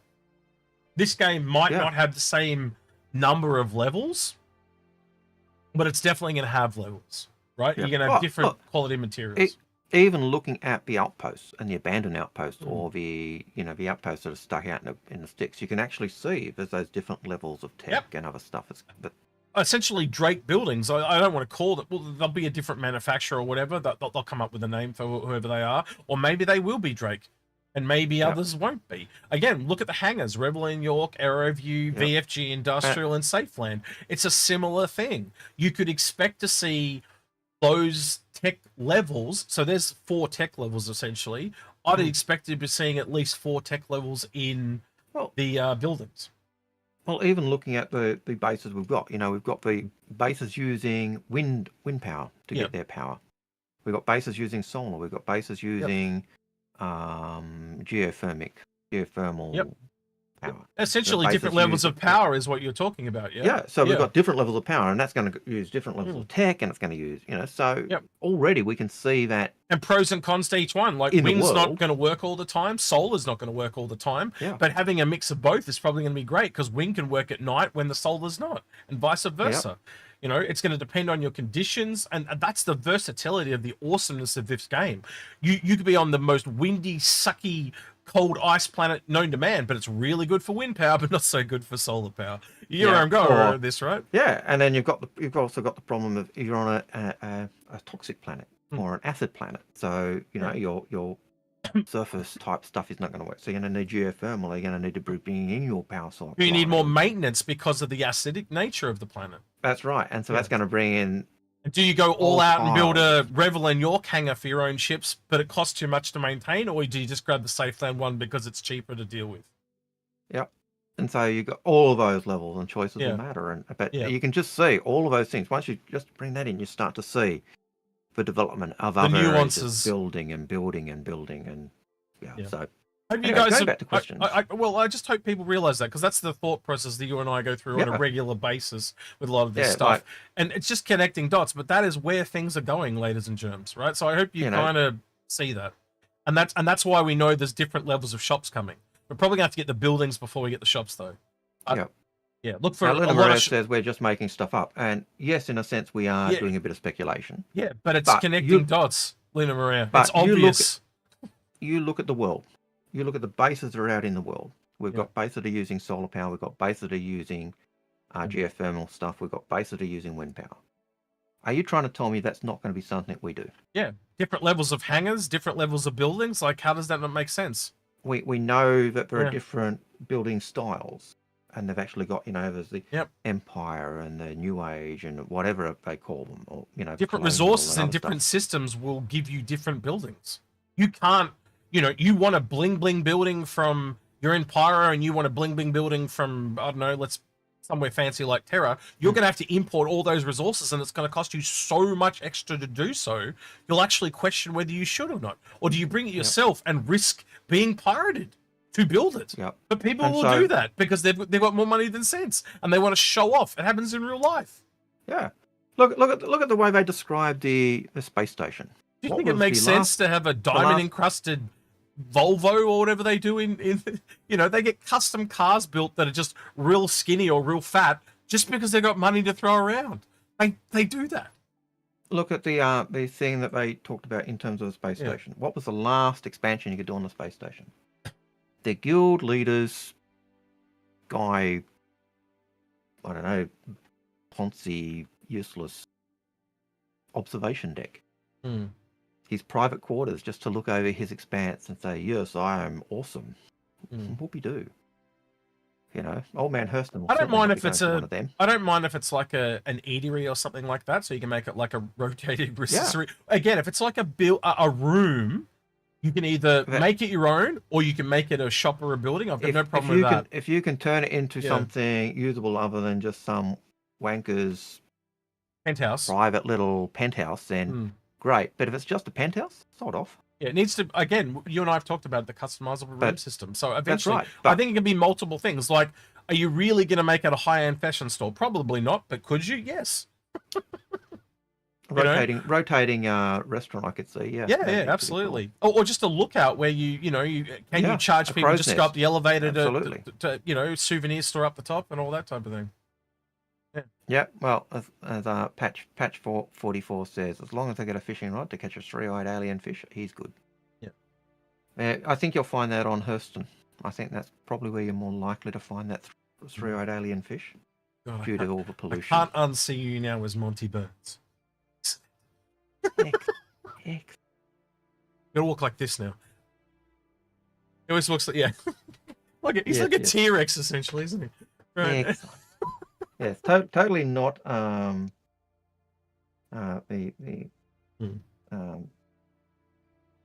my focus of who Old Man Hurston is. Yes. But yes. Okay. Right. Thank you for that, Shenpasta. Yeah. Thank you for that big question. But I just want you guys to know that's where we've predicted this is going. And me and Algared talked about this. I think it was like I went and looked up the video that we did on the shops and stuff, and I think it was like 4 or 5 years ago now. That's how long ago you and I predicted this. Yeah, I brought it up before on streams, but just give me a second. I'll go back and look at it. Yep. It's really far back now. Hang on, I have to cut it over. Let's go into our channel, your channel, and then we go to videos, and let's go back in the time machine. We're gonna be here a while. This is back when I know we've done close to 1,000 now, isn't it? I haven't looked at the number of 7 or 8. If I go back up to the top, so. If I go back up to the top, it actually tells you. It says we've done 786 videos, so we're 14 videos off 800. But it's back when before I did plain text. That's how far back we're going. So we're going really far back. It definitely is a time machine. Well, while you're doing that, Stephen Herbert says I'm almost there. Hang on, I'm almost there. I don't want to change subject because I'm going to get lost and I'll miss the question. So it's here somewhere. It's near here, right? There you go. Building the verse 6 years ago. So if you want to talk about the episode me and Algared are talking about, we predicted this stuff all the way back here. And it's only got 900 views. So if you want to go back in the time machine and see how far off or how right we were, how wrong we are, go watch that video and give it a like. Obviously, things have changed too. There's many things in there we got wrong. Yeah. That's right. Well, 6 years, a totally different game back then. Yeah. Even this year's changed the game, Algared. Let's be honest. Yeah. So go back, read that, or watch that. Leave a comment. How close were we? How far off were we? How much were we dreaming? How much opium were we on? But anytime you do that type of stuff, it does help the channel. That's 600 videos back again. Yeah. We just talked about 786. That's 95. Yeah. That's back when I numbered the episodes, and then I think just as we got to 100, I said to Algared, we're going to stop numbering these. It's and that also is because sometimes we'd do a video and it's 95, and we go, hang on, but we're releasing him out of order because of X, Y, and Z. So it just became a bit of a it's another reason why I don't label the thumbnails anymore. Because there's a benefit to there. I can name them after, or I can switch them around. So there's little things there that we've changed as time's gone on. We've certainly learned as we've been going along some of the advantages or disadvantages that we. Like I used to be customized text for every single one. Don't do that anymore because it makes it harder to read. Little things like that. Then I went to plain text. Now I pretty much don't put anything on the thumbnail now. No, it's just we've hexagons and that's text on it because it makes it. It means we can change the. We used to name them. and do all that stuff beforehand. And as we're doing it, sometimes the it topic was would change nothing afterwards. to do with the topic we were talking about. Yep. All that. So we've learned a lot as we've gone through it, as I think everyone does that does YouTube. So yeah. But yeah. So anyway, Stephen Next one. Herbert had a question. He says, "You think the servers run as bad because the hardware is lowballed, or is it really the code?" I think it's because they're trying to do multiple things at the same time. But also, one of the things you'll realize if you've been in the Evocati is you can be in one part of the universe. So, like, say I'm in Pyro and Algared's in Stanton, and I'm on Pyro server 2 and he's on Stanton server 1. I can be having lag and stuff like crazy because there's more people in my part of the universe than there is in his. Because, again, it's static. So, essentially, if ever, like a really easy recognizable example would be New Babbage during AIE. It was just noticeably laggy because there was more people there. It's the same thing, but just on a server level. Yeah, just Lagville, aka Lawville, was great. Yeah, but on a server thing is if there's more people on your server, again, the whole 4 servers together might be able to hold 400 people. But if you've got 300 that are in the one quarter, it's not going to run as well as the other 3 quarters because they've got less people. And that's where the dynamic stuff comes in, and that's the next step, right? So, one piece at a time. I'm going to take this comment as a compliment. Yeah. I think it was meant as a tongue-in-cheek comment to us, but I'm taking it as a compliment. Rykop says, the Inforunner approach to titling videos is a lot like CIG's approach to game development. Seat of our pants? Yes, sir. I'm taking that as a compliment. Thank you very much. We learned from the masters. Right. All right. Digby Smollett says, question, when is the TAC meant to release? I thought it was mentioned at CitizenCon it was for IAE. No, that was the max for IAE.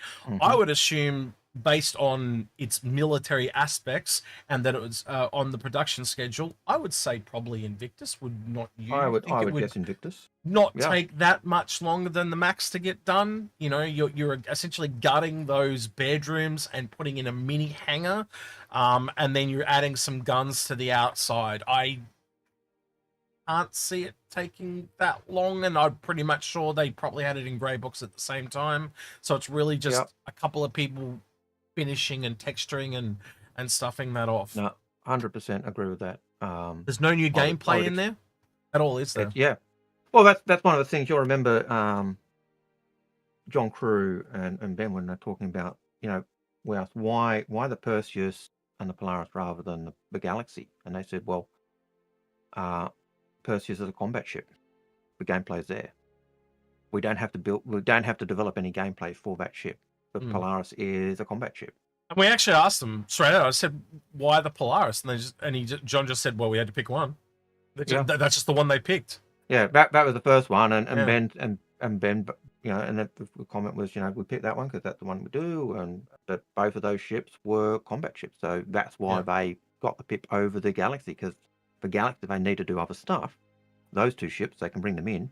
And then the other part of that was that they didn't want to do too many of the same ship at the same time because people get bored, and that's obviously, I think, where the BLDs come from, because it's obviously a lot smaller than the Galaxy to get done. So So that's Smollett's question. Guy in Eames Lounge Chair says, when will we see Perseus? And do you expect us to get the Javelin in 2026, right after Squadron 42? I think we answered that one already. It seems really familiar.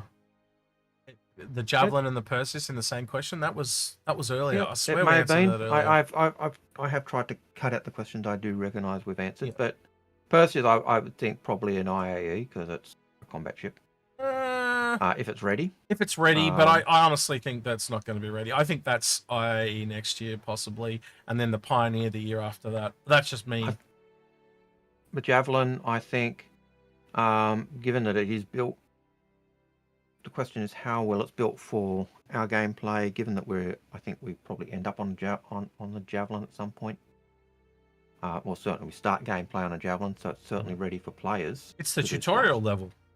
Yeah, that's right. So I expect that, after Squadron 42 releases, we'll get it in game, and I think I remember that being the case. You know, after Squadron, we'll see the Idris and the Javelin in short order. How long short order is, I can't tell you, but that seemed to be the impression I got. George Smith. With the missile changes, are ships like the Firebird something for PvP rather than PvE? I don't think they really know at this point. They basically made some ships, and again, I'm not the biggest fan of those variants. I think they kind of did them pretty poorly, to be honest. I think they could have. We've talked about this before, Algared. The Peregrine, no, you know, if you're going to make anything as close to the Raven as possible, it would have been a QED variant, and they didn't make that. So, Yep. Yep. Or even a better Inforunner variant, because well, again, I can't imagine the Peregrine sold very well. Like, I don't know. Neither of them really sold very well, but I could be wrong. When's the last time you saw one in game? I haven't. And I haven't seen a Firebird or Peregrine in months in game. Yep. So that kind of tells you everything you need to know. There might have been people that picked them up for credit, tried them, and then melted them. But yeah, tell me the last time you saw it. I haven't seen one. I haven't seen a Peregrine since September. You know, so and I've technically still got one in my hangar as a giveaway. Actually, let's do that. Just because I can. Let's give away a Peregrine. A Peregrine? Yeah. What are we going to make people do? We're going to make them jump through hoops. Just can't give away for no reason. Can we just do the comments on this live stream and we'll get away at the end? No. So we'll do a comment picker off YouTube. No. Go watch the build video. Yeah. Leave a like. Yeah. No. And a comment. That's a really old video, Algared. That's I know. But from metrics, that's terrible. We don't get anything out of that. No. Just leave a comment on this video. Yeah.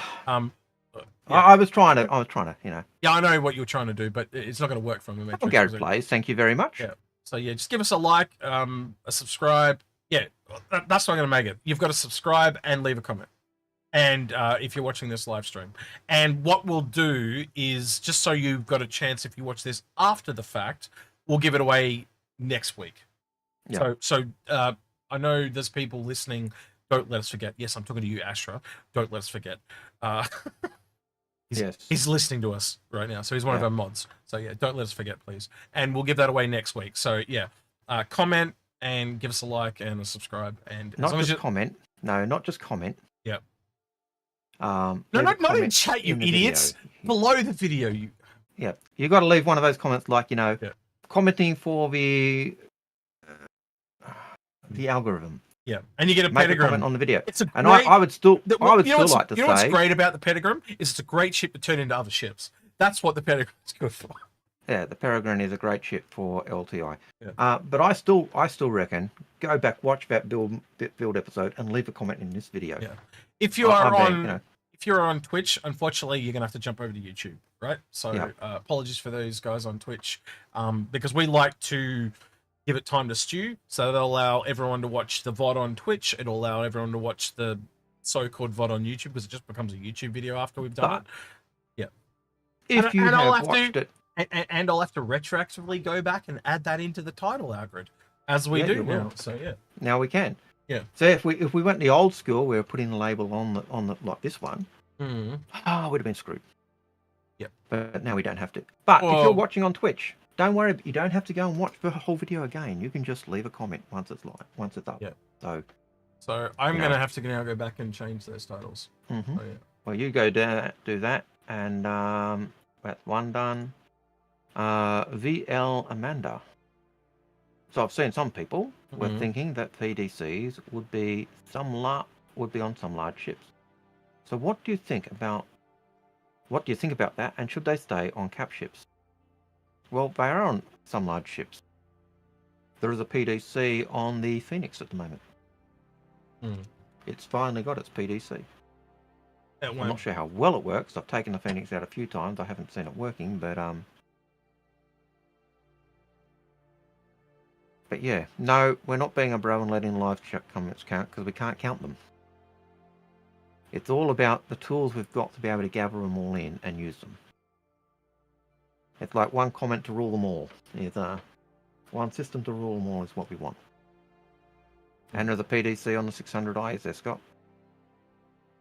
I haven't been in a 600i for ages because I don't like the interiors. They're crap. So,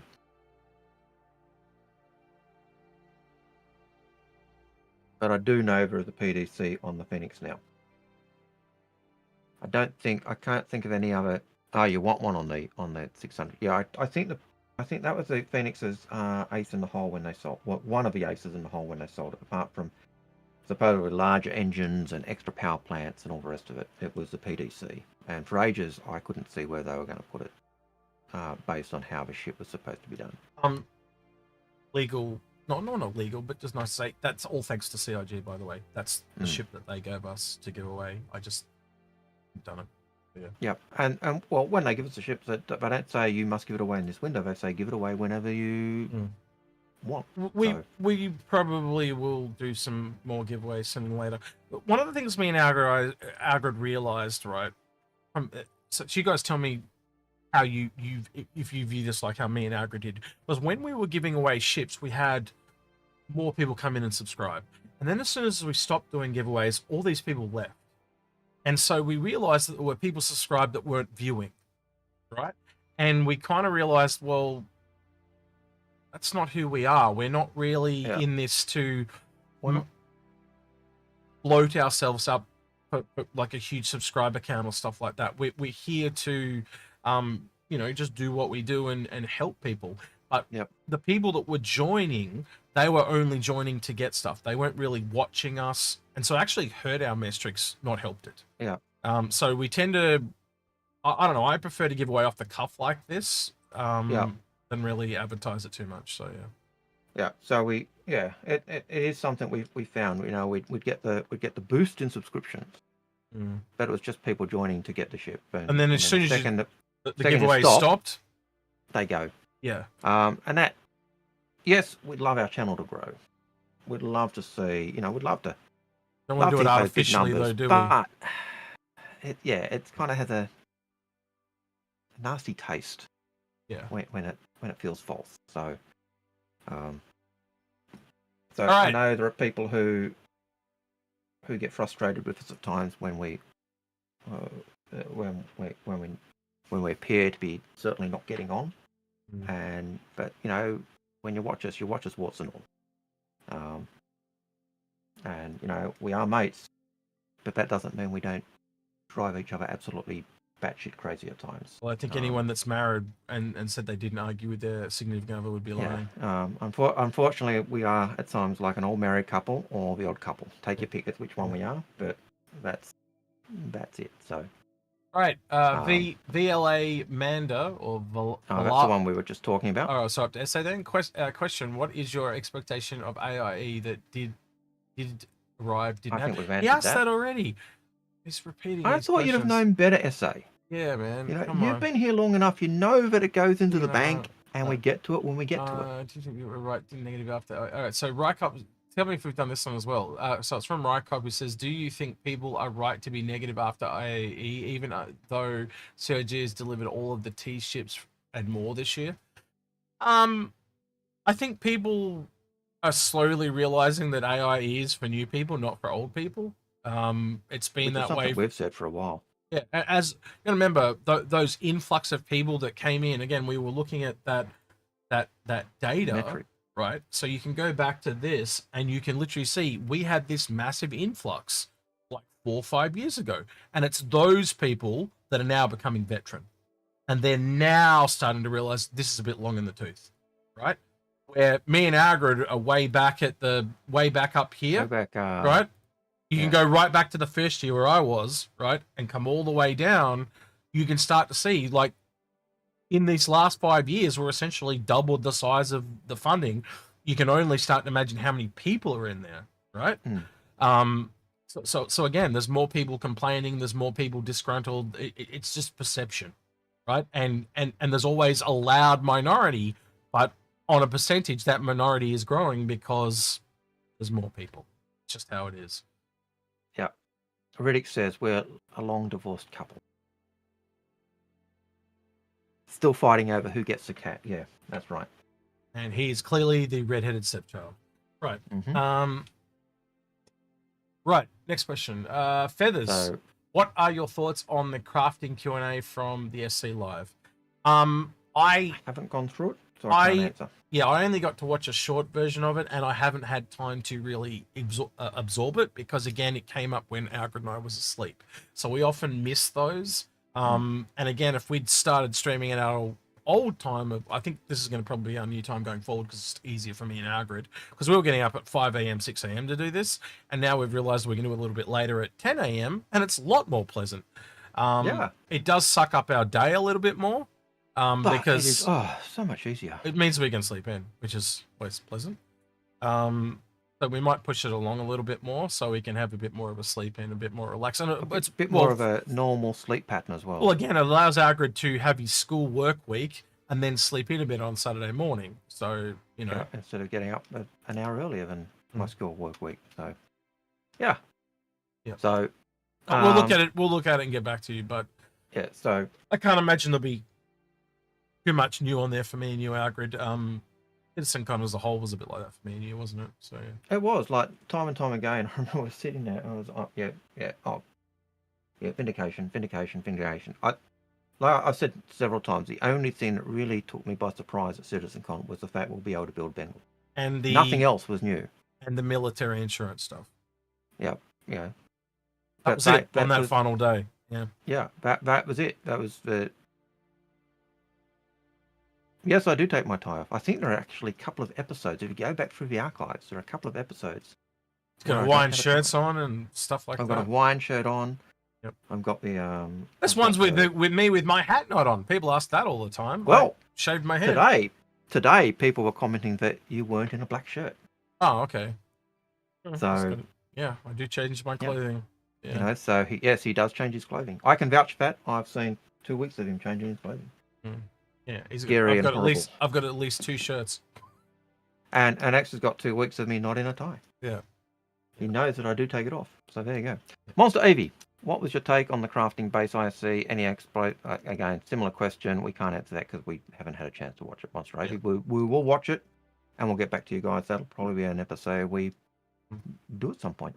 Yeah, might even be this weekend if we get around to looking at it. I was actually thinking of just releasing that one in the bank if that's cool with you, because then we can take the weekend off. I still need time to relax. But then means we've got none in the bank, but we can catch up over summer.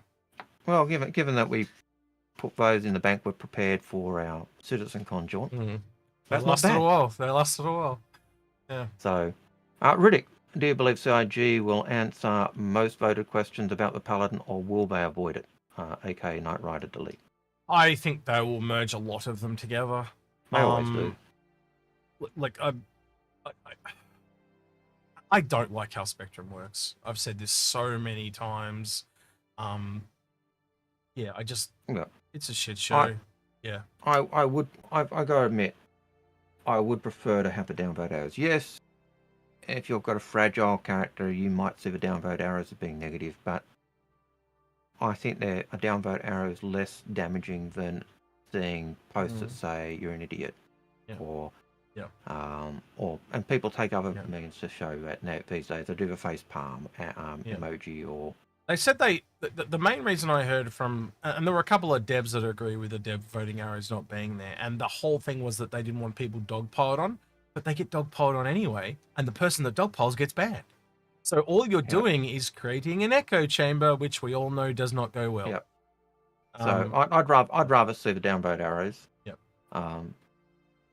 It'll get there eventually, because the Spectrum is just until they make it like that, Spectrum is just never going to be what they want it to be.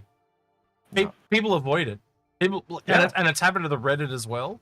Once they put the memes and screenshots on the Reddit, it went to shit as well. And like I used to, up until 2017, I went there every day. Now, where do I go? I just go to regular Discords to get my information and stuff like that, because one, it's condensed and it's all news. I remember the last time I went to Reddit, I think we even did it on a live stream once, where we went through and it was the 11th thing down that was actually news.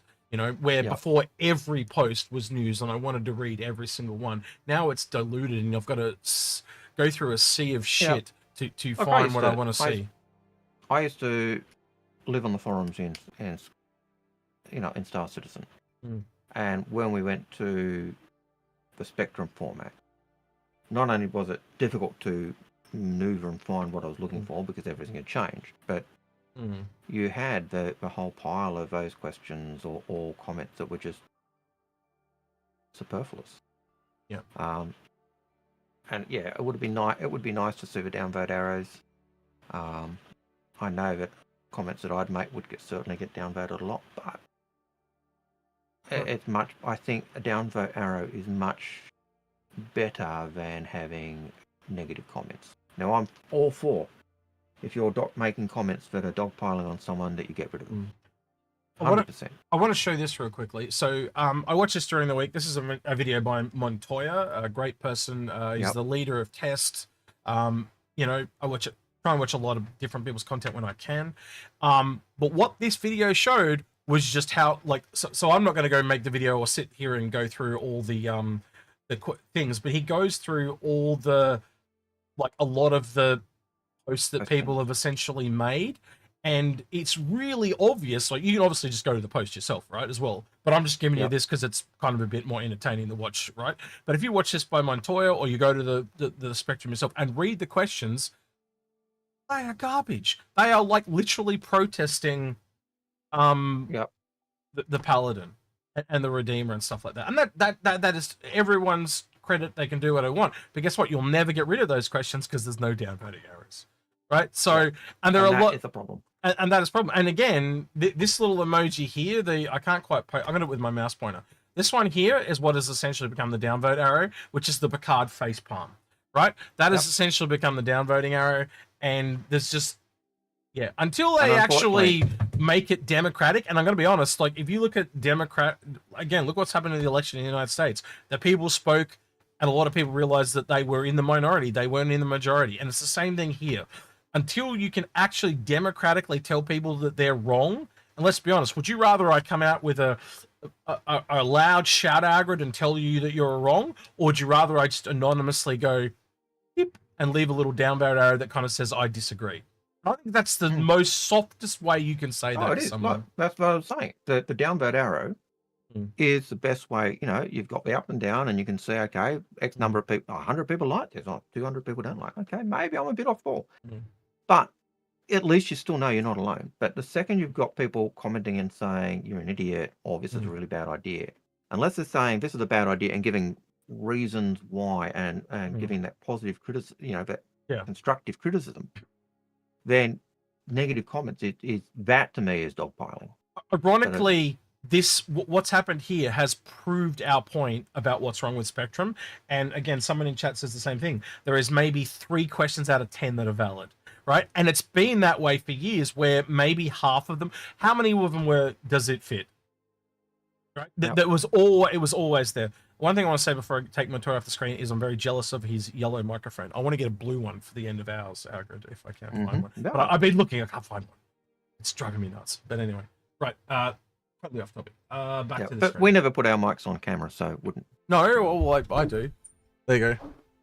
Oh, it's a bit sloppy today. Yeah, if I do it, it's kind of like, it blocked my face. That's no good. Yeah. So that's, I got to tighten that up a bit. Anyway. Yeah, you do. It was a bit floppy. Yes, it was. All right, Jay Beck. Do you think the Nautilus will increase in price and size on the basis of what the Polaris has grown into? Yes, because every ship increases in price. Will it grow in size? Maybe not, because there's bigger minor ships possibly coming in the future. We did learn that as well. Very quickly, thank you, Asthumon, who's subscribed with Prime on Twitch. Thank you very much. Appreciate awesome. It. Thank you. Yep. So yeah, I'd expect the price to increase, just because all ships do. I do think that it will possibly grow in size based on the components and stuff that it needs to go. Yeah. So I'm sorry, Scott Black. I'll speak again so you hear me a second time. But yeah, long story short, there's a lot of people that don't go to Spectrum. There are people with bans on Spectrum. They got banned for 10 years. They are now just being able to talk on there again. But a lot of those bans were avoidable if you had downvoting errors. I think a lot of frustration and negativity from Spectrum is because of lack of being able to tell people you disagree. So the frustration just comes out. It comes out even worse than what they would suspect, because they had a similar thing in League of Legends, right? And they and it wasn't until they reversed it that a lot of the problems go away. So again, Yeah.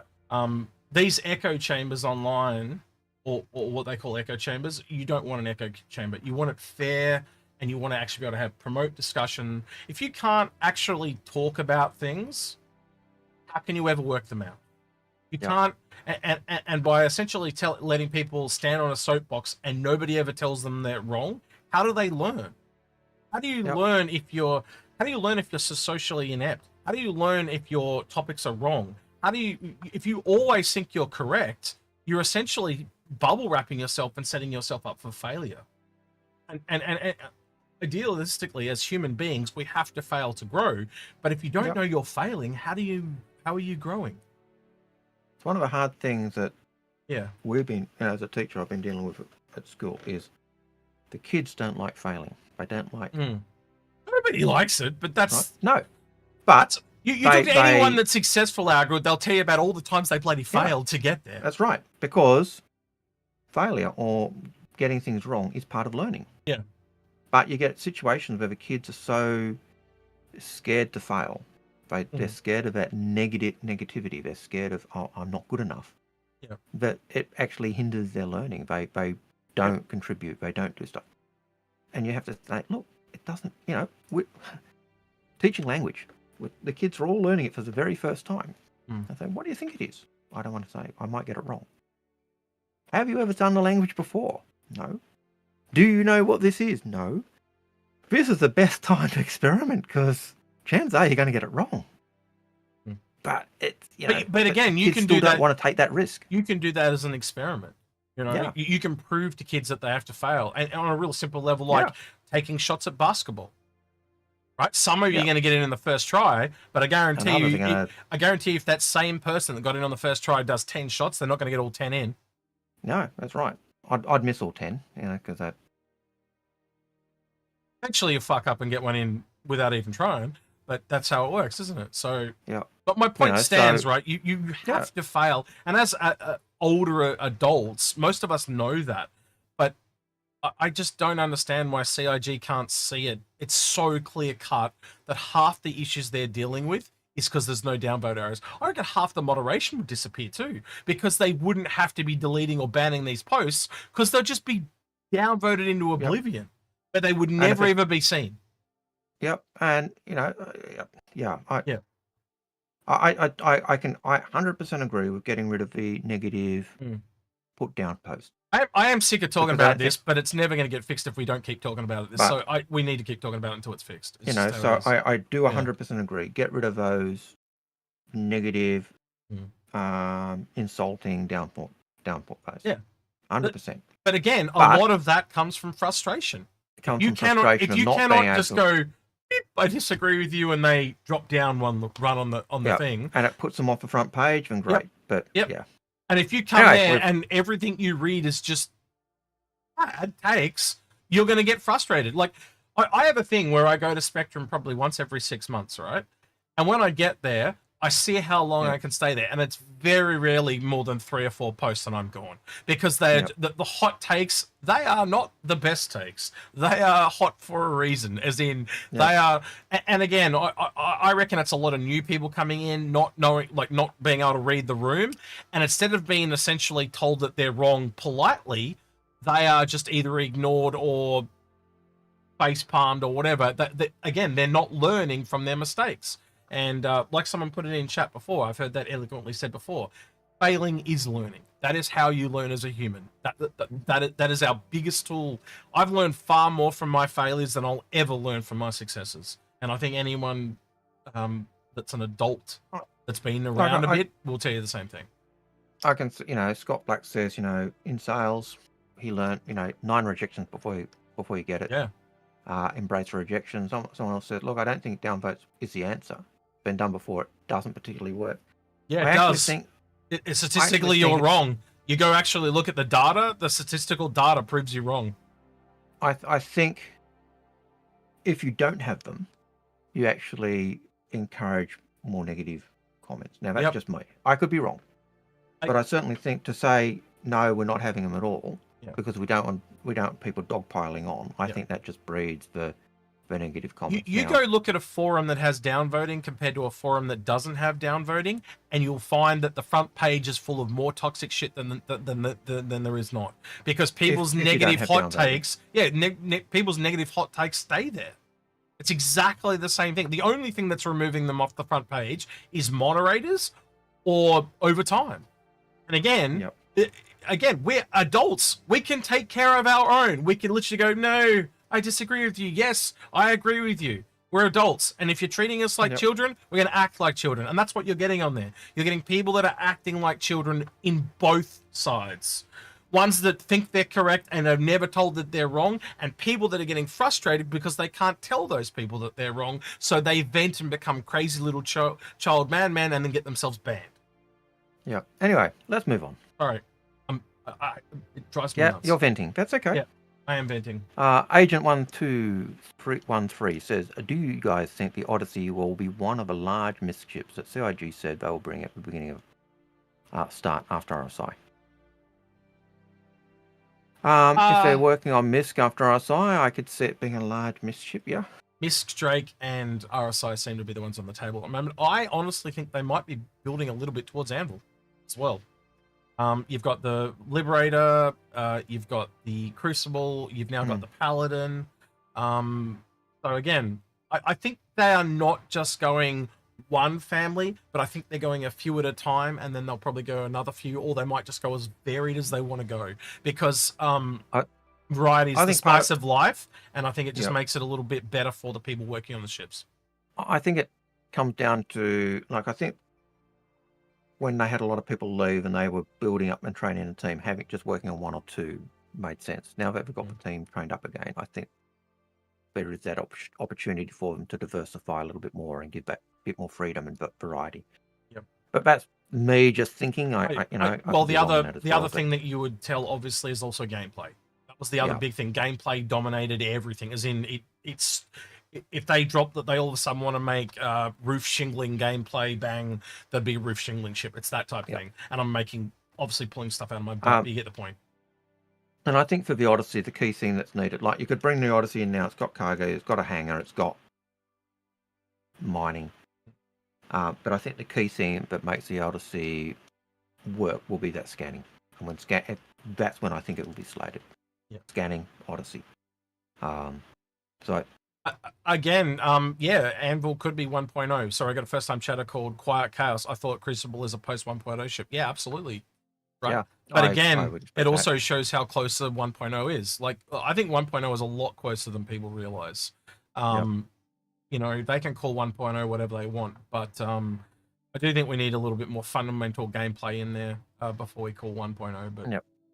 So Scott Black says, were you disappointed with the quality of CCUs at this IAE? Yes, it's clearly a degradation of what we've seen before. There were some in there that were pretty good, but I think most of it wasn't the actual CCU. It was the gap.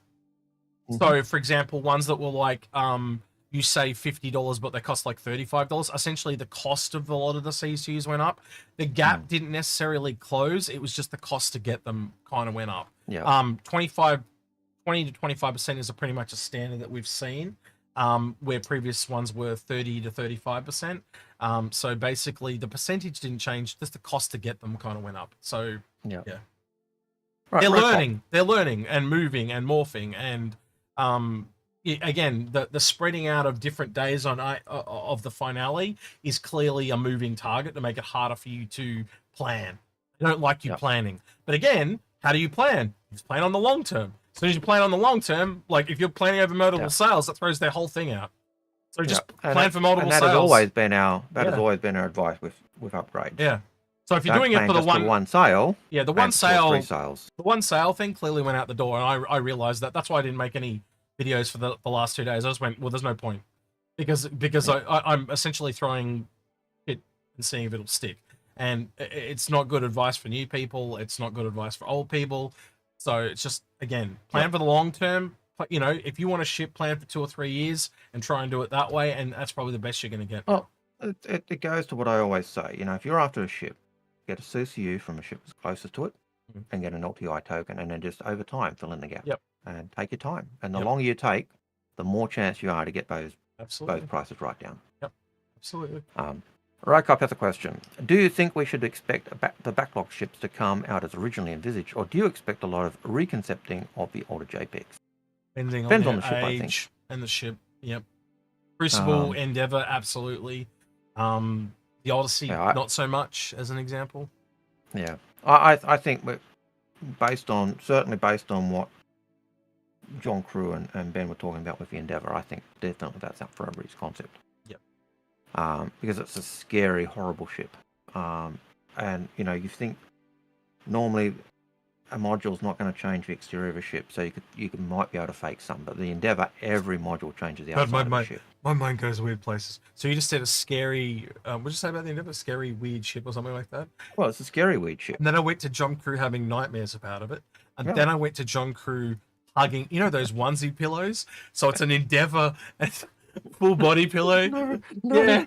So we're going to have to make John Crew no doubt an Endeavor full body pillow now. I think that's got to be a thing. I've got no doubt the Endeavor gives John Crew nightmares. Yeah. Because every module, every set changes the look of a ship. Now you might be able to make a lot of the smaller modules the same shape and same outside shape, and just change the interior and reduce that kind of variation. But at the moment, every module put on changes the outside of that ship. So that means every module location that you can put them in changes the location of a ship, or changes the ship. That means it's a brand new ship every time you build it, and that's a nightmare to do. I just realised I haven't showed you my new shoe. Oh yes, the boot. I got the moon boot on. They put a moon boot on me to fix my foot. And then gave him a leveler for his upper foot, so he walks normal. Yeah. So it's got like I'm essentially walking on platform shoes all the time now. So if I can take this one off, but this is an UGG boot, and they put a thing on it to make it level. Yeah. So it's the same height as the boot, the moon boot. I saw that. These moon boots actually pump up like Air Jordans. Did you know that? Yeah. I've had several of my students were in moon boots this year, but I can't remember them wearing the leveler. Yeah. They just had their crutches. Arr. Well, yeah, they do recommend crutches, but I don't need them because I can walk on stilts, so it's pretty fine. Yeah. But they say it usually takes a little while for people to get used to. I got used to it pretty quickly. So. Sungroper. During AIE, 3 flyable ships had price increases. Only the Pioneer had a preemptive post by CIG. During 2025, do you see CIG increasing prices of more flyable ships without warning? I think that was just many hands on deck and someone forgot. I don't think that was nefarious. I don't think that was them going out of the way to trick people or anything like that. I just think that was an oversight because there is a lot. Again, that's the thing I'm hearing out from CIG. Everyone's on deck for 4.0. You would have heard that in the 12 people lot go thing. They had to work for several weeks, 7-day work weeks for a couple of weeks. And that's why a lot of the people got let go, because they were complaining that they couldn't have any time off. I can't do that. That's crunch. Yeah. And that is crunch time. And that's the thing we've heard. A lot of the people who in the past who had been let go were people who didn't understand crunch. That hadn't worked in the industry before. Yep. No one we spoke to. I remember asking people, all right, I haven't had a week off in X time. All right, do you get overtime or do you get time in lieu? Oh, either. All right, do they tell you when you must take your time in lieu? No, we choose. Is it an option? Yep. So all of those types of things. If you're sick, come back when you're well. Time and time again, that's the type of stuff I was hearing. Yeah. So, in terms of time and time again, best place I've worked for. The support, the free meals, the coffee, you name it. It's the place where Chris Roberts always wanted to work. That's probably the best summary I've had of CIG. So if people have let go, it's either because they just weren't doing their job right, which happens in any place. They couldn't move, and that they needed to. They were moving on because they had other things they do or needed to be closer to home. So yeah. Whatstray says best pyro faction or faction pros and cons. trying to find it, and I'm sure someone will link it to me either on Discord or in chat. Or you won't be able to link it in chat, it'll get blocked. And but yeah, essentially there is an image out of the paints that come. Essentially, from what I can tell, there's 6 ships on each side. Essentially, it's black and red for citizens of, I think it's citizens of Pyro, and then the Frontier faction, I can't remember their name, they're like black and green. So for me, I don't even need to know what the faction is. It's the black and red ones for me without any. For me, it's the Citizens for the Development of Pyro, because... Well, that'd be the same as me then. What they want to do is exactly what I've said all along, is the type of thing I want to do. Go to a settlement that's run down and not working and build it up to a settlement that's thriving. This will be really good when you play my butler. You'll be able to put my skins on, so we're all black and red on your ships. Yeah, I agree. Good maneuver. Good maneuver. Socially confused. I'm sorry you're socially confused, but did you see today's Citizen Live? If so, what stood out for you? No, we haven't had a chance because I was sleeping. Yes. So was X. Bluffsmith says, did we get more release concepts, not straight to flyable, than new concepts this year? No. I think we got a lot of straight flyables this year. We essentially got the Ironclad and the Paladin. I don't think we've had any others. No, I think they were the only ones that weren't straight flyable. Yeah. So... Again, and that's been the thing for the last couple of years, just the bigger ones, really. Yep. That's it. The Paladin's probably been the smallest one we've had in a while, though, yeah? Yep. Riddick has a question. Would you like to see more Parasite ships that integrate with ships like the Connie? It would be nice. But certainly with Connie, the arrangement with, at least law-wise, which means they don't have to do extra ships that integrate with the Connie, is that Kruger went to them and said, hey, we want to build a new ship. We'll build you a snub ship that goes with your new version of the Connie that's coming up. And so the link and the connector for that was bespoke to the Connie and bespoke to the P52, P72. So it would be nice, but I can see reasons why not. Again, the fact that the Fury works with the TAC, it kind of breaks their own law in a lot of way, because the attack craft is meant to be made by Mirai, and it's made by Misk. But I also think we'll probably see a more utility-based snub come from Misk that would work in the TAC as well. Maybe that little Argo when I was talking about, maybe that could be Misk. Yeah. But having said that, Misk and Mirai are subsidiaries of the same company, as opposed to, say, RSI and Kruger, which are different companies in their own right. So, but why make your own law if you're not going to follow it? As in, there's not meant to be, like, all the attack and performance craft or the racing are meant to come from Mirai. So essentially, the TAC should have been a Mirai ship. Yes, as an attack ship. Yes, I can see what you're saying. Yeah. I was thinking of it from the snub ship side rather than the large ship side. Yeah. So, Scott Black, when do you think we will get exploding toilets? Hopefully never. And if we do, I'm certainly not cleaning them. Maelstrom. That's what my NPC cleaners will be fixing. If you don't fix your engineering, or your engineering sucks, that may be what happens. There will now be bounties placed out for Old Man Hurston. When you capture him, he has to be a toilet cleaner. Yes. And all he can do is clean toilets. Yeah. Hey, I was making the toilet cleaning to my NPCs. You know, I was not issuing it for any of my players. You're just giving everyone ammo to how to torture you, mate. You got to stop it. NPCs were always red shirts. Yeah. Just remember that. Yep. Or your characters are going to have red shirts now, so yeah. Johnny, I made an uncomfortable eye contact with Execute at CitizenCon Concierge Lounge. Does he remember me, and did it mean as much to him as it did to me? Johnny, we made uncomfortable contact with lots of people, and half of them I can't remember.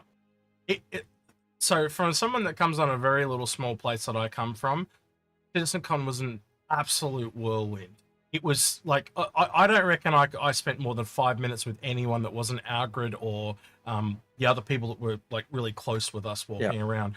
We ran into Badgers. I saw him for less than 5 minutes.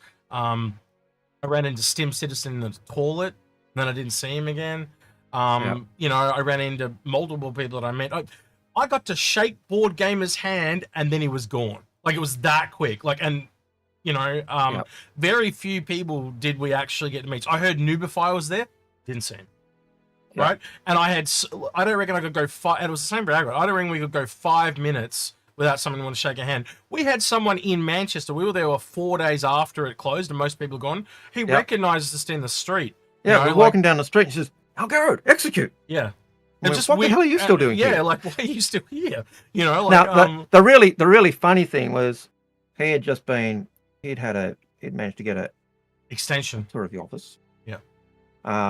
And we were talking, and then we're off. We said, "Look, we've got to go. We're meeting someone for dinner." And, turns out he was friends with the person we were meeting for dinner. So we when we found out, we said, "Oh, call him up, get him down." it was bizarro land. Yeah. Small world. But yeah, it was just, and it just happened. It was 4 Aussies, 4 Aussies in a restaurant. Yep. So it was good. But again, the way it all kind of, it's just a whirlwind, guys. I wish I could have slowed it down so I could have enjoyed the moment a lot more. I learned a lot about how I would do CitizenCon again. I learned a lot about what went wrong with our tech. I've got to talk to you about that too. I found out a lot of stuff that didn't work and why it did and all that type of stuff. But I found solutions. So if we ever do go again, it'll be better again, not just for the viewers, but also for us. I definitely learned a lot of what we planned was valid. Like a lot of people did want to see behind the scenes, and I mean that in one of the things I heard back from a few people was just that they were able to kind of contextualize what the place was, because CIG don't ever just do a walk around, they just zoom in. The porthole thing. The porthole thing I was talking about, where you know, you're seeing it all through this little lens and you can never get a sense of the room. So the fact that we walked around the room, people are able to kind of and hold it in their head and then kind of see where everything was, and that made them feel more included. So yeah, I'm going to pick up this question from Matt, who says, "Is CitizenCon worth attending?"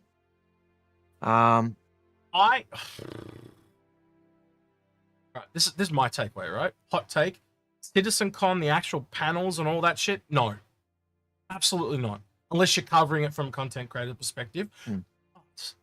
The bar citizens, the people, and the absolutely, the actual convention. No, I could literally have not got a ticket and just gone to the bar citizens. That's how cool they were. It was all the people that we met, all that. It wasn't the convention. Yep. And in fact, I literally could not. I could go again and not go to the convention. Like I'll go, but my plan. I'm going to tell you right now. My plan would be to have, if we went with say all the Inforunners, is we'd cycle through who's covering each panel, and then the rest of us would be out the back talking to people and talking, because a lot of the developers were out the back in the actual hall area. You could just walk up to them and talk to them till the cows come home, and that was way more interesting than stuff that you can watch when you get home that's pre-recorded.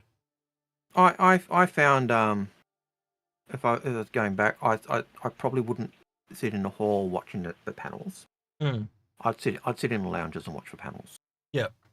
Yeah, you can watch on the TV too. Yeah. You watch them, but TV's all over the place. You watch them on those. So yeah, but was it worth going? Yeah. Did I love it? Yeah, absolutely. Would I go again? Yeah, I would. Can I afford to go again? Probably not. But yeah, that really is the difference. It is certainly worth going, and it's the people you meet. A number of times we ran into Erin and thank you for Brian Chambers. Thank you for the person that sent me that link. That is exactly what I was looking for. Thank you very much. That person did get mod banned, but I got the message. Who was it?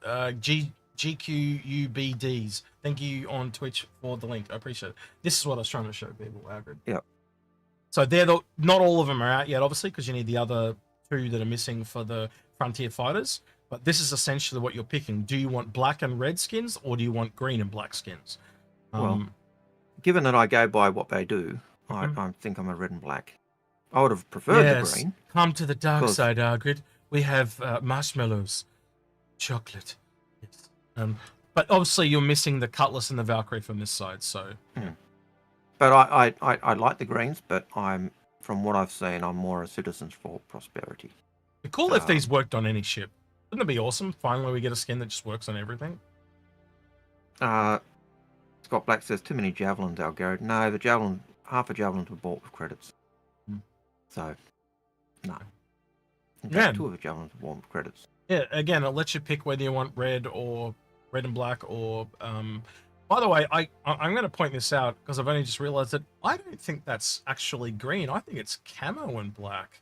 Yeah, it probably is camo because they're more military. I'm going to zoom in, so prepare your eyeballs for blurriness. Hang on. I can already see it's camo. Yeah. So camo and black. Yeah.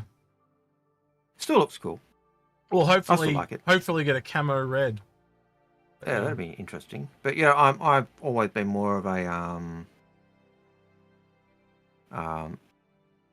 the Citizens of Prosperity. Well, again, I'd like to see the Electro Hull skins as well. I think you'll be waiting for a while for those. Yeah. Again, if you just take one of them, look at the cutter. Mainly black and a little bit of red, thing. And then if you look at the other side, it's mainly camo and then a little bit of black. Yeah. So they're not exactly rips of each other either. Yeah, I as who was it? Scott Black says camo looks hot. Yeah, I agree. The camo looks really good. I really like the green. I like the camo look. But in terms of the faction I prefer at the moment, Citizens for Prosperity. So yeah, I'm a bit bummed. Just to address, Mopass225 said, would love to see Inforunners attending another CitizenCon in the future. I'll let you be the bearer of bad news on that one, Algared, because if it's probably going to be me and not you, yeah, if this ever happens again. Probably. Because, Algared had to get long service leave. Yeah. To attend that one, and he can't do that every day of the week. Yeah. I could probably do, I do have about 4 weeks locked up. I probably wouldn't take a whole term off again. I could probably do it. But it obviously puts the expense up, doesn't it? Well, it does put the expense up, but it's not just a matter of, I'm taking long service leave. If I was going to say go to CitizenCon next year, I would have had to put in my application for long service leave already in September this year. Yeah. Because when you're at a school, not only is it a matter of taking a long service leave, which you're entitled to, but you've also got to give a school the time to get the replacement and find someone else to take those classes. Where I don't have those restrictions. I basically just buy my ticket 6 months in advance, so that's all I kind of need. I think I will eventually, if I don't do it next year, I'll probably attend a US-based one or a North American. I'd like to do 26. A North American-based one, again, we don't even know where Citizen's going to be next year, even if there is going to be one. I'm hearing rumors that there isn't going to be one. Okay, I haven't heard that yet. I can always comes from our friend Batgirl. Okay, so that carries a lot of weight. Yeah. Remember the world tour stuff? Yeah, that's still on the table. Yeah, well, that's always been on. That's something Sandy was talking about. Last year and she was. Even last year she was talking visitation dates and stuff for the world tour and looking at the countries who are going to do that. And I always thought they'd do that in. Timble was one of the people I met in the toilets. Sorry, I just noticed him in chat. Timble was one of the people I ran into the toilets. He was in the toilet and we ran into each other. And on his shirt it said Timbrel, and I'm like, I know that name from somewhere. And then I said, Timbrel, I know your name. And then we talked for a couple minutes in the toilet, and then we were gone. I also saw Bear in our chat earlier as well. Yeah. So long story short, again, I like a lot of people think we make heaps of money doing content creation. We make next to nothing. We make nothing. I laugh at school when the kids say, "Oh, I'm going to be a content creator. Yeah, I'm rich," and I just laugh. Yeah. So again, if I'm going to one of these things, I'm going to have to fundraise it again, like we did this year. So again, I wouldn't have got there if it wasn't on the backs of you guys and several very generous people that donated lots of money. Like there was one guy that paid for half the ticket just to get there. On his own. And again, as you guys have known and heard us talk about, it's not exactly a short flight. It was 29 hours. It's literally the other side of the world. It's a little bit shorter when you go to LA. I think it's 16 hours, but again, I don't know what that transferred to Austin or Montreal, but it would be in a similar ballpark of 16 to 20, I'm assuming. So 16 to LA. Yeah. Maybe it's not going to be as expensive as Manchester again, but like you, Algared, if I did go again on the cards, would be 2026, because the whole reason we were going we were essentially told that it was release of the game, but something happened like 2 weeks after we booked our tickets, the gala got cancelled. If that had been 2 weeks before, we wouldn't have booked our tickets. Yeah, pretty much. Actually, I probably would have, because I'd already had plans in. Oh yeah, you wouldn't have had a chance to move things, but yeah, I would have done though. Chance things. But you know, I'd more or less been told, yeah, it's looking like this will be the one. In September 2023. Wait, what? There's more? But Algared. Oh, keep going. But yeah, we need Xenofrit skins. Yeah. Well, Algared, you can see. We'll talk about it in a minute once you finish what you're saying. But So yeah, so I'd been told, yes, this looks like the big one, but again, best laid plans, and I still hold that the best laid the plans were they were intending to launch Squadron at CitizenCon. I now wonder if the date, by the way, is because of the World Tour. If they've got to commit to the World Tour, that means CitizenCon can't be to the year after that. Yeah, maybe. There we go. Yeah, maybe that could. Yeah, so maybe that's why we're not doing CitizenCon next year.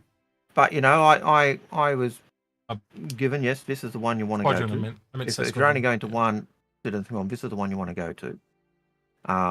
I'd been told even before that it was going to be a small gathering for the launch of Squadron. We had the gala. Which was a small gathering for the launch of Squadron.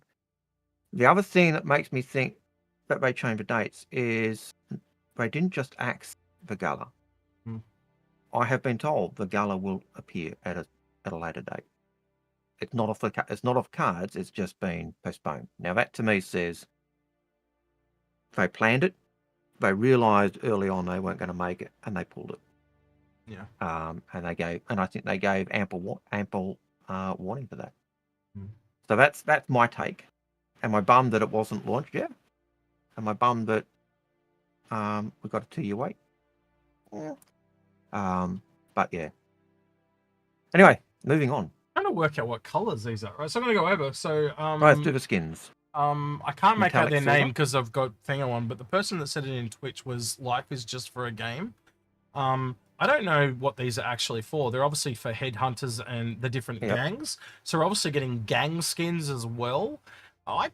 Is that like orange? It almost looks like a really like a green and red, or it's a copper in some of those ones. So it's like a green and copper. A teal and. Well, yeah, I'm thinking, the whole, I'm thinking of that copper. You know how copper goes that blue?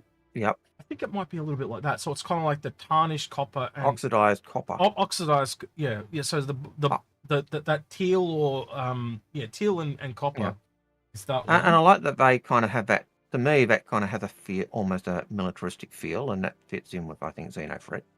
Bit hard to pick out there, but like if you can see the shine me and Algared are talking about here on the Valkyrie, that's the one that kind of here it's a little bit harder to tell because they're a bit flat, but here you can kind of it looks a bit more coppery. So this one looks a bit interesting. The other one that they've got here is the Headhunters, and that's black and purple.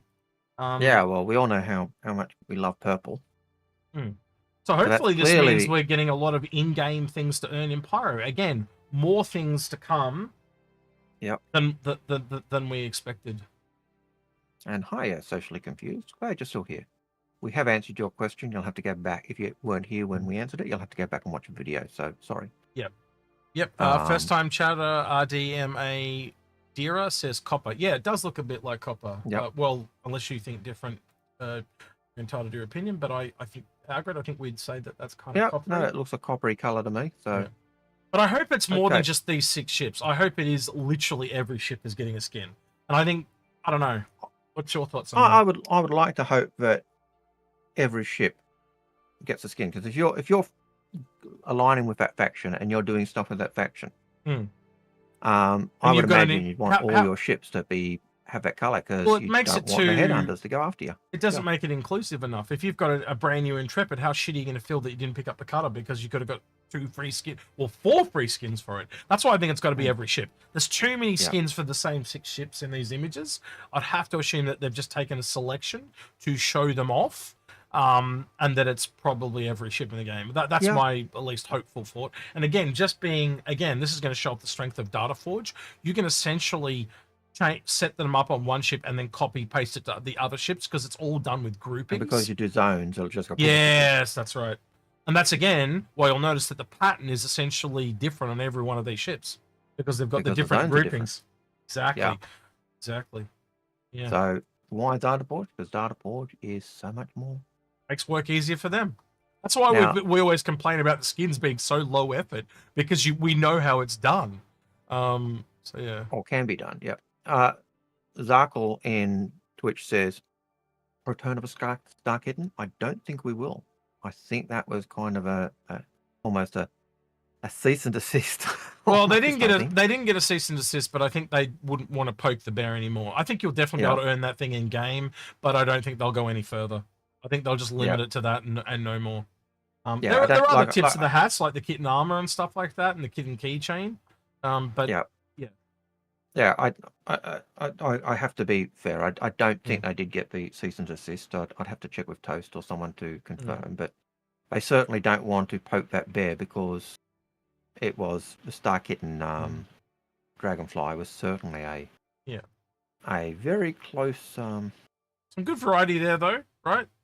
I think I'm noticing a black and a color theme though, like going through those 3. But this one's probably the most radically different. So again, it's got a 3rd shade in there too. I do see a darker color in there as well. So it is a big bear to poke. That's why you don't want to poke it too often. Yep. And that's why I don't think we'll see it again. Yep. Earnable in game, but probably not an expansion of that. Monster AV, do you think we will see more work, more info on some of the ships like the Odyssey and resource scouting with focus on bases and Mystic Star Lancers? Yeah. Don't ask me when, but yeah. Yes, there is a giveaway. Just leave a comment in the YouTube video and be subscribed. That's it. Yep. And next week we'll go into that this week's stream do a comment picker. From that. Yeah, it just makes it easier. More people on YouTube. And that way we don't have to. Again, the bot that we've also now got given to Paul that he can use as well. Our friend that makes that, Mr. Piggles, he is working on expanding that to the point that it can also do draws over both places. We put in all these requests. Both us, Space Tomato, and Paul all put in requests. And it probably will go beyond us, and he's looking at releasing it to at least everyone under Star Citizen. So everyone can have access to that bot, and it'll improve all our lives and all content creators' lives. And he's just doing that out of generosity of his own heart. So yeah, that's good on him. It's a bloody good little. I tell you, it is the only reason why we can spend 10 minutes talking about a question. Yeah, absolutely. Because we've got the bot that just dragged them into our chat, and we. Well, Paul's loving it, isn't he? Them. I don't know if you've talked to Paul about it, but yeah. I know from when you were in Malaysia earlier in the year, yes, Paul did notice the difficulties of doing our chat and trying to do it the same way without the bot. Because it was Malaysia? I was in Philippines, but yeah, close enough. Philippines, Malaysia, it's the same region. So Demonize 1989. What is your opinion of a Paladin not having small grid 2 to 4 SCU for spare parts or repair out in space? Does seem a little bit of an oversight, doesn't it? Considering they gave the Redeemer 2 SCU, it only needs a couple of SCU. But I think I think all ships in general need just a small bit of cargo. A small cargo for repair or parts or not always food. But again, you look at the extent of the living quarters in that thing, and there's no cargo. You've got tables to sit down to eat at. What are you going to be eating if you cannot take food on there that is cargo? Yeah, I could say if we had replicators or something similar to that, which you just, draws energy and produces it. Yeah, but that's again, maybe storage is not counted as SCU anymore, so it's got storage for food. Yeah. But again, that wasn't talked about. We haven't been told that message. You need to bring us with you when you change things. Yeah, and I think like even if it's storage, like that'd be short-term storage, whereas the cargo grid enables you to have long-term storage. So yeah, I can see that.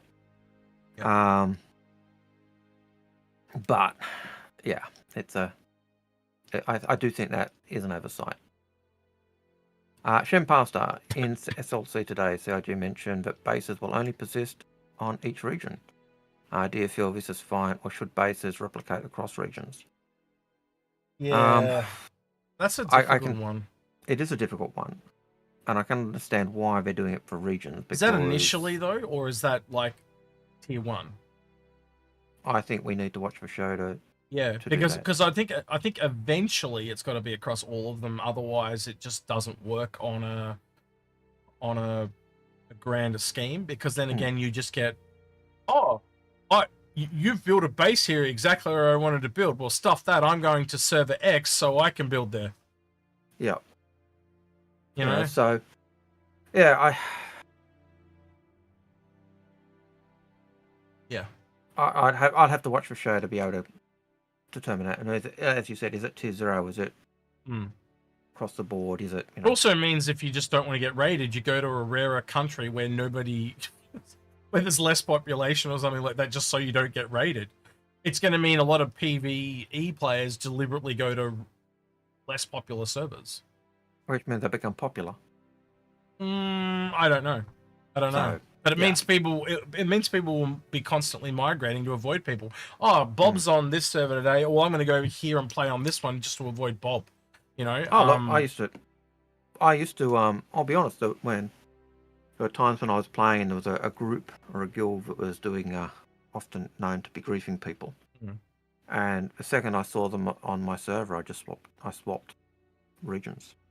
And what if you can't deal with them? I guess you can always get back onto your region, can't you? I was going to say, what if you can't get back onto your server? But they did specifically state regions. So the region servers are not going to talk to each other. Is that a cost-cutting measure? That's what it feels like. Yeah, I don't know. That's one extra server they don't need, right? Because they don't have to communicate with each other. But if they communicated with each other, that's more bandwidth they've got to pay for.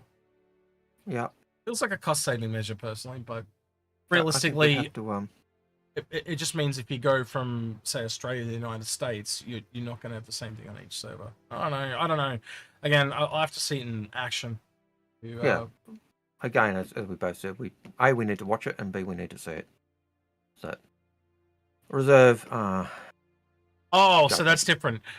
So Sri Lock said, from what I understand, bases show on all shards, but can only be rated on the shards you built or are currently on. That makes a lot more sense.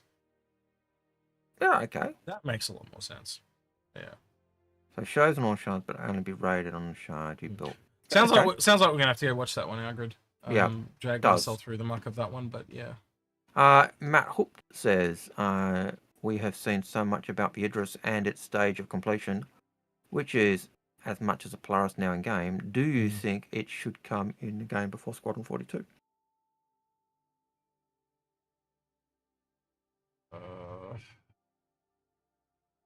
I'm going to say no, because server meshing isn't quite working yet. We've waited this long. Do you really want to spoil one of the joys of Squadron 42 for yourself? Just so you can get your Christmas present early?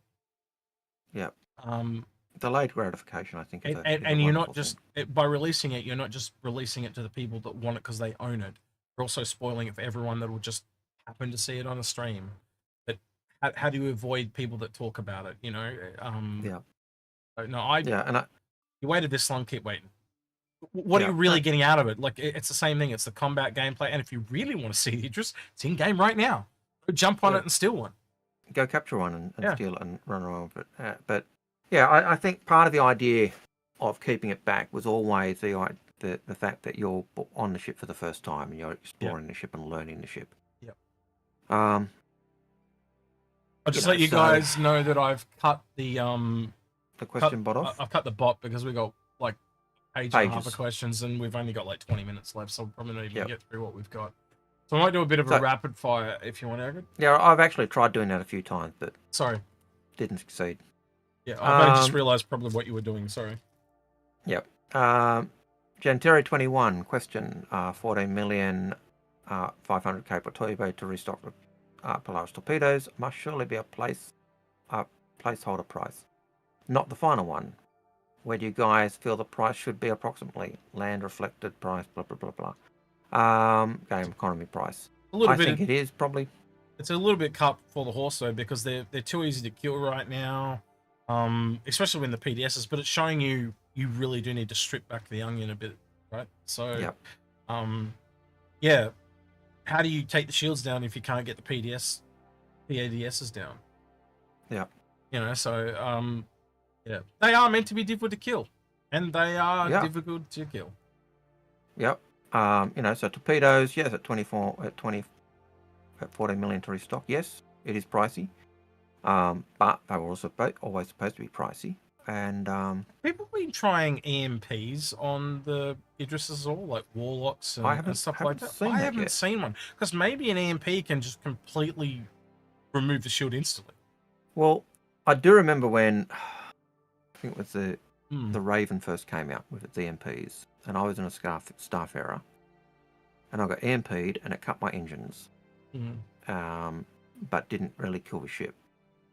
I had the same thing on the 890 jump, and I just remember everything just flickering a little bit, but nothing went down. And so I imagine you'd need the bigger EMP ships. But yeah, I would imagine you might be able to knock out the shields, or at least one. Even if you can, shields. Yeah, I was gonna say, even if you can just take out one face, that could be enough to start the ball rolling. Yeah, but nothing to say you can't charge it up and go again. And the Raven, ooh, boom, you know, type of thing. So, I have to see. Yep. Indeed. So yes, I think we're. I think that's a mark price at the moment, but everything's going to change. The economy will change. So yeah. Gatsby, would you guys like a system that allows AI crew to utilize ships from your hangar to go on a mission you assign to collect items to earn Alpha UEC? You could collect them and ask them to return, or contact them and ask them to return. My brain just comes back to Carp or the horse with server meshing and missions. I think missions that we have now are going to be nothing like, even once server meshing is online, add 12 months, and then the missions you're going to get are just you night and day difference. I've seen this type of thing on Star Wars, the Old Republic, where you'd set at your camp, you could send your NPCs off to do jobs, and they'd be just do them in the background and come back, and they'd have resources or tools, and that could be a nice thing. Could I see CIG incorporating that? Yeah, because Chris has said he wants to take things, you know, he's took things from other games and ideas that they had. Will we see it? Again, like you said, cart before horse. Let's get the other things down first, and then see where things go. Monster Avy. Do you think they will let us split the land claims? Like, instead of forcing us to take an entire 8x8 claim, we could take 2 4x4 claims or something? That is so. That's a loaded question. You got to think about it though. Like, 8x8 is actually 4 4x4 claims. Yeah. So. Again, I think you buy what you buy. It's like the SCU boxes. You can't just break one. Oh, I've got a bigger box, so I can break it small ones. No, you've got to physically have the smaller ones. I think you're going to have both. Yeah, I think that would be the case. Guy in the Eames Lounge chair. Got enough questions now? I've counted 2 dozen. Yes, we did. I wish I'd read that beforehand. Sangropa. With CIG reducing the perceived value of war bond upgrades and reducing the chain ability of them, are they hurting themselves funding-wise? Small incremental purchases as people upgrade to a ship to generate discount for a ship price only incentivizes people to think about what they'll buy or what ship they'll get next. I think, as we were saying earlier, Sangropa, even back 3 or 4 years ago when upgrades were really good, we'd have never said buy all these upgrades and upgrade straight away. We'd have said get the upgrade to the ship you want, lock in the price, get an LTI token, use the upgrades from here and other sales to actually bring the price down to where you're happy. So I don't think that's changed. I just think it reinforces that point. Thoughts on that, X? No, I agree. Sorry, Right, I was doing other stuff as well. Sorry. Yeah, sorry, I kind of could see that. Yep. Monstravy, do you think that the fees money sink for the larger land claims will force you to focus on resource gathering on any plot over a certain size? Again, I think that might be coming into the crafting video. And I think initially, yes. But again, crafting will be not just the salvage and the mining. You'll have agriculture. You'll have, essentially farming, scientific research. It won't... the resources are going to increase. Right now, it's two things or two different fields. Yeah. It's going to be a lot more fields in the future. Like you think you put a land claim down where there's wildlife. That's actually a resource on your claim. So, Yeti has a question. I wonder if they're Australian. Will CIG talk to Elon Musk about making games great again? I think CIG don't need to talk about Elon Musk about making games great again because they already are. Galkirk, with Pyro pending and scale differences compared to Stanton, how do you feel the new players will fare with shorter range ships and lack of refueling stations? Thanks. I think they need to learn the harsh realities of starships. I think, again, Pyro as a whole is just the fact that the system is only, double the size. I think they're in for an absolute rude shock. Most starting systems are going to be friendly as, and you start within the one system, and then eventually when you grade up to a medium ship, that's when you're going to be really jumping to the next system across. Yeah. No, I got the impression, I know when we talked to Sandy on the channel, what do you want to do? I want to be a pirate. Why? Because I want to be able to explore the verse. I don't want to be tied down to one place. And I think there's an idea that generally you'll stay in one place for ages and then you'll expand out. And it's what's the advantage of being a civilian over a citizen? Civilians can own property in one system and run businesses in one system, do all that. Citizens can have businesses in multiple systems, and that those types of things become the differences. Tell me this. I'll answer it in a different way. Tell me this. Do you reckon in 10 years from now when the game is out or whatever, right? So the actual full game is kind of out and everyone's enjoying it. Do you really think it's going to be the cutter that most people own? Or do you think it's going to be a ship like the Intrepid that just travels further and farther? The A to B vehicle or the big vehicle that you start the game with? It's really obvious. It's going to be a ship like the Intrepid because you can actually use that to travel further and become an A to B vehicle. Will it even be that ship? Probably not. It might be something a bit larger, like a whatever, or a Connie, or well, I don't know. I don't know what size you got to go to. Let's say we just go to medium, right? Is it whatever ship is in that medium size range? Is it the Freelancer Dur just because it goes further? Is it the you get where I'm going, right? It's really going to come down to the economics and time travel of traveling, not the this ship has really good versatility in general economics. It's not going to be that. It's different things for different systems. And again, as a person that's further down the line, you have different needs and wants from something way back there at the beginning than the person that's actually picking their first ship. Yeah, and it's also going to be, different people. Even if you and I are at the same point in the game, same gameplay, your needs and wants are going to be different from my needs and wants. And so the ship you choose is going to be different from a ship I choose. Yeah.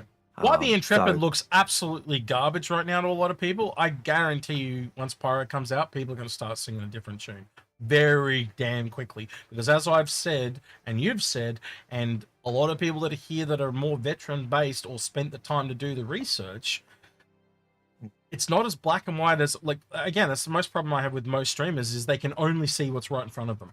They can't, and we always say, don't buy ships based on what you can see right now. Buy it based on release or what is planned, because that's where it's moving to. Was I surprised they came in and changed the Redeem? Well, I was a little bit surprised, but it makes sense because that's not what it was. It was going back to what they originally planned. And honestly, I think they saw what the Redeemer was and saw that there was room for that, as long with where the Redeemer was meant to be, and they went, well, okay, well, let's make the Valkyrie. Oh, not the Valkyrie, the Paladin. Sorry. But I It's also so think, much like the Valkyrie, you know what I'm saying. Yeah, but I think it was also looking at, that had people giving feedback on that ship for a while and saying it's not working because of X, Y, and Z. And I think they looked at them and said, yep. And they kind of broke it into two. They pushed it one direction and it gave them room to make another ship. Right. Could I be right? Are we right? Are we wrong? I don't know. But it feels like we're right to me. But yep. Monster Avery says, would you pick one capital like a Kraken with less income potential but more likely expensive to multiple smaller capital ships for a better spread like an Orion, Reclaimer, and Polaris? Well, Orion, the massive ship. I'm gonna go. What he's saying. I get what he's saying, but I think at the end of the day, it's not the way to look at it. I think you want to look at it with what you want to do. And fundamentally, you only really need one of them, right? But obviously, Polaris is not going to.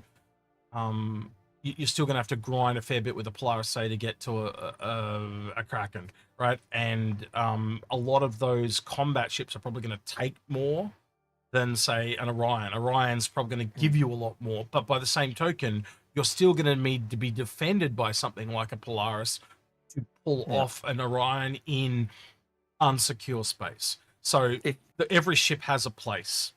Yeah. If I was going on just what we've been told, and it was a choice of a Kraken or those three, I would go for 3. Only because the Polaris is a military ship. And so earning it and building it in game is going to be a lot harder, I think, than earning it and building a Kraken. Also gives you more diversity and of gameplay. But again, by the same token, you could take the Kraken and earn down. So you could get the Kraken and do missions in the Kraken. That's why I said just pick what you prefer, because I think that's the personal. Yeah. It does become that personal flavour, but I'd probably go the Orion, Reclaimer, and Polaris just because the Orion and Reclaimer. Also, if you're in that terms of gameplay, if you're also in an org, why can't everyone buy something different?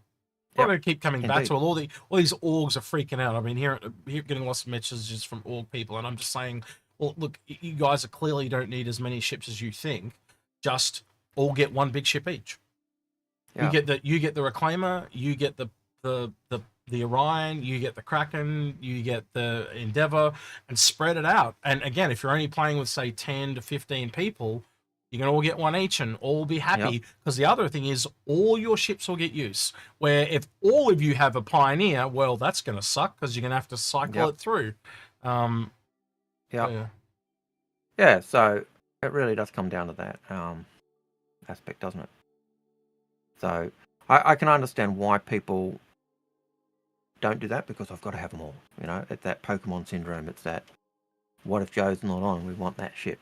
So I get it, but you're right. You don't need to have every ship. You can rely on other members in your org to have those ships. I think that's probably a bit on us to emphasize a lot more that a lot of the earn down stuff, we're not recommending you buy all these big ships. We've often said all you need is a starter ship. Then if you go further than that, you only really need one ship. And then, but we don't always get a chance to say everything we need to say that we've learned in one big concise thing. So it all gets taken out of context too. And people do often hear what they want to hear. Indeed. But a lot of things like Fix My Fleet is trying to give people better value that have spent too much money. Fix My Fleet is not a recommendation across the board. Absolutely not. It's not us telling you this is what you've got to do. No. It's us saying, well, based on what you've told us you want to do, this is how I would. It's like the thing we talked about before, Algared. How do you fix your failures? It's essentially that, like taking a mistake that someone's made and fixing it. That's what's called Fix My Fleet. Or giving suggestions of how they could. We should just change it to Fix My Failures. Maybe we should, because it's certainly not looking at telling you what you must have in your fleet. The idea is telling you, based on what you've said you want to do, helping you get the best value for your dollar to be able to do the things you wanted to do. It's not saying the ships you've got aren't good. often it's the fighters we're saying, look, get these in game because they're cheaper. You get people who say, I can't afford to get this big ship that I really, really want, and you look at the fleet and there's $2,000 of small fighters, and you go, well, get rid of those, or keep one of them and get rid of all these double ups, and you've got the money. You've actually got the money for the thing you want. So yeah. But it is again a process of helping people look at where they're at. Rapid fire time, Algared. I'm rapid firing. Hook 205 question: is the Polaris missiles of 500k each? How much do you think the Javelin's missiles will be? Lots. Scott Black says, question: when are we going to look at the questions? We're already looking at questions. Joshua, do you expect the release of the merchant ship on track 4 when building drops like a transport most operation ship? Wait, do you think increase the merchant? I think it means merchantman ship. Yep. Is on track for when building drops. The Argo Taco will sell stuff. I'm really confused by that question because the way it's written. Yeah. I'm sorry, I'm confused by that. I think the merchantman can come after building because of the shops. So, Monster Avery, having seen the in effect of the single PDC on the Phoenix, do you think they will fix it or just a bit of a gimmick? For a ship of that size, that's insane. Yeah. And it's meant to be a defense turret. It's to stop people firing missiles up you. Again, have fly in a line and have someone shoot missiles at you. Because again, you're running away. A lot of the luxury ships are essentially flying safe rooms. Again, you think about how a Rolls Royce. Go watch a video on how Rolls. What do you call them? Those. What do they call them? The ones that the presidents and all that get in, right? It's about getting out of there. Like they take the hit and then they get out of there. That's the same thing. They're a flying safe room. You get hit, you get out of there. So it's designed to keep the missiles being fired at you as you run away off your tail. Yep. I think that's probably a very good one. And Robert Case, thank you for that $10 super chat. Most appreciated. Thank you very much. Appreciate it. Monster Avery, have you seen... Oh, no, we did that one. That's the one we just did. Xenia and Ben, do you think they won't increase the ship speeds because we read that already? The 75th Soul says, what is over? Basically, the title comes from is the year over for Star Citizen? No, we think there's more to come from 4.0, and there's probably more sales like the Guardian and maybe the Build and some other things. We'll have to wait and see. Chris Smith says, my question is, would you wait. Kevin Smith, sorry. Kevin Smith says, my question is, why would we ask you to answer my question for CIG, not that you can answer it any better than I can? Well, that's just rude. I probably can answer it better than you because I've got a bigger knowledge base than most people, as does Algared. But that's, if you don't want to hear our responses, that's totally fine, Kevin. Totally up to you, mate. But yeah, very rude. Very rude, Kevin. Well, people are entitled to their opinions, but they are. That is rude, though. The reason we can is often because we've been here so long, and because we keep covering it and we keep talking to each other and we talk to Paul all the time. A lot of information is kept current. But even with that, Paul, X and I and others we still find it difficult to retain it all. But that's generally the reason. Chris E, do you think and we see a lot though, don't we, Algared? We see people get things wrong because they miss a piece of key information. Anyway, go ahead. Yep. Chris E, do you think we will get the release of a Pegasus, a small carrier? No. They've literally said the Bengals, the Javelin is the biggest player-owned ship you can see. Own. You'll be able to earn the Pegasus in game though. Eventually. If the Polaris has stabilized the metrics of the game, will all other ships be adjusted to those metrics? Eventually over time, and that was by Drop Bear Oz. It was Drop Bear Oz, but I expect, we'd see that.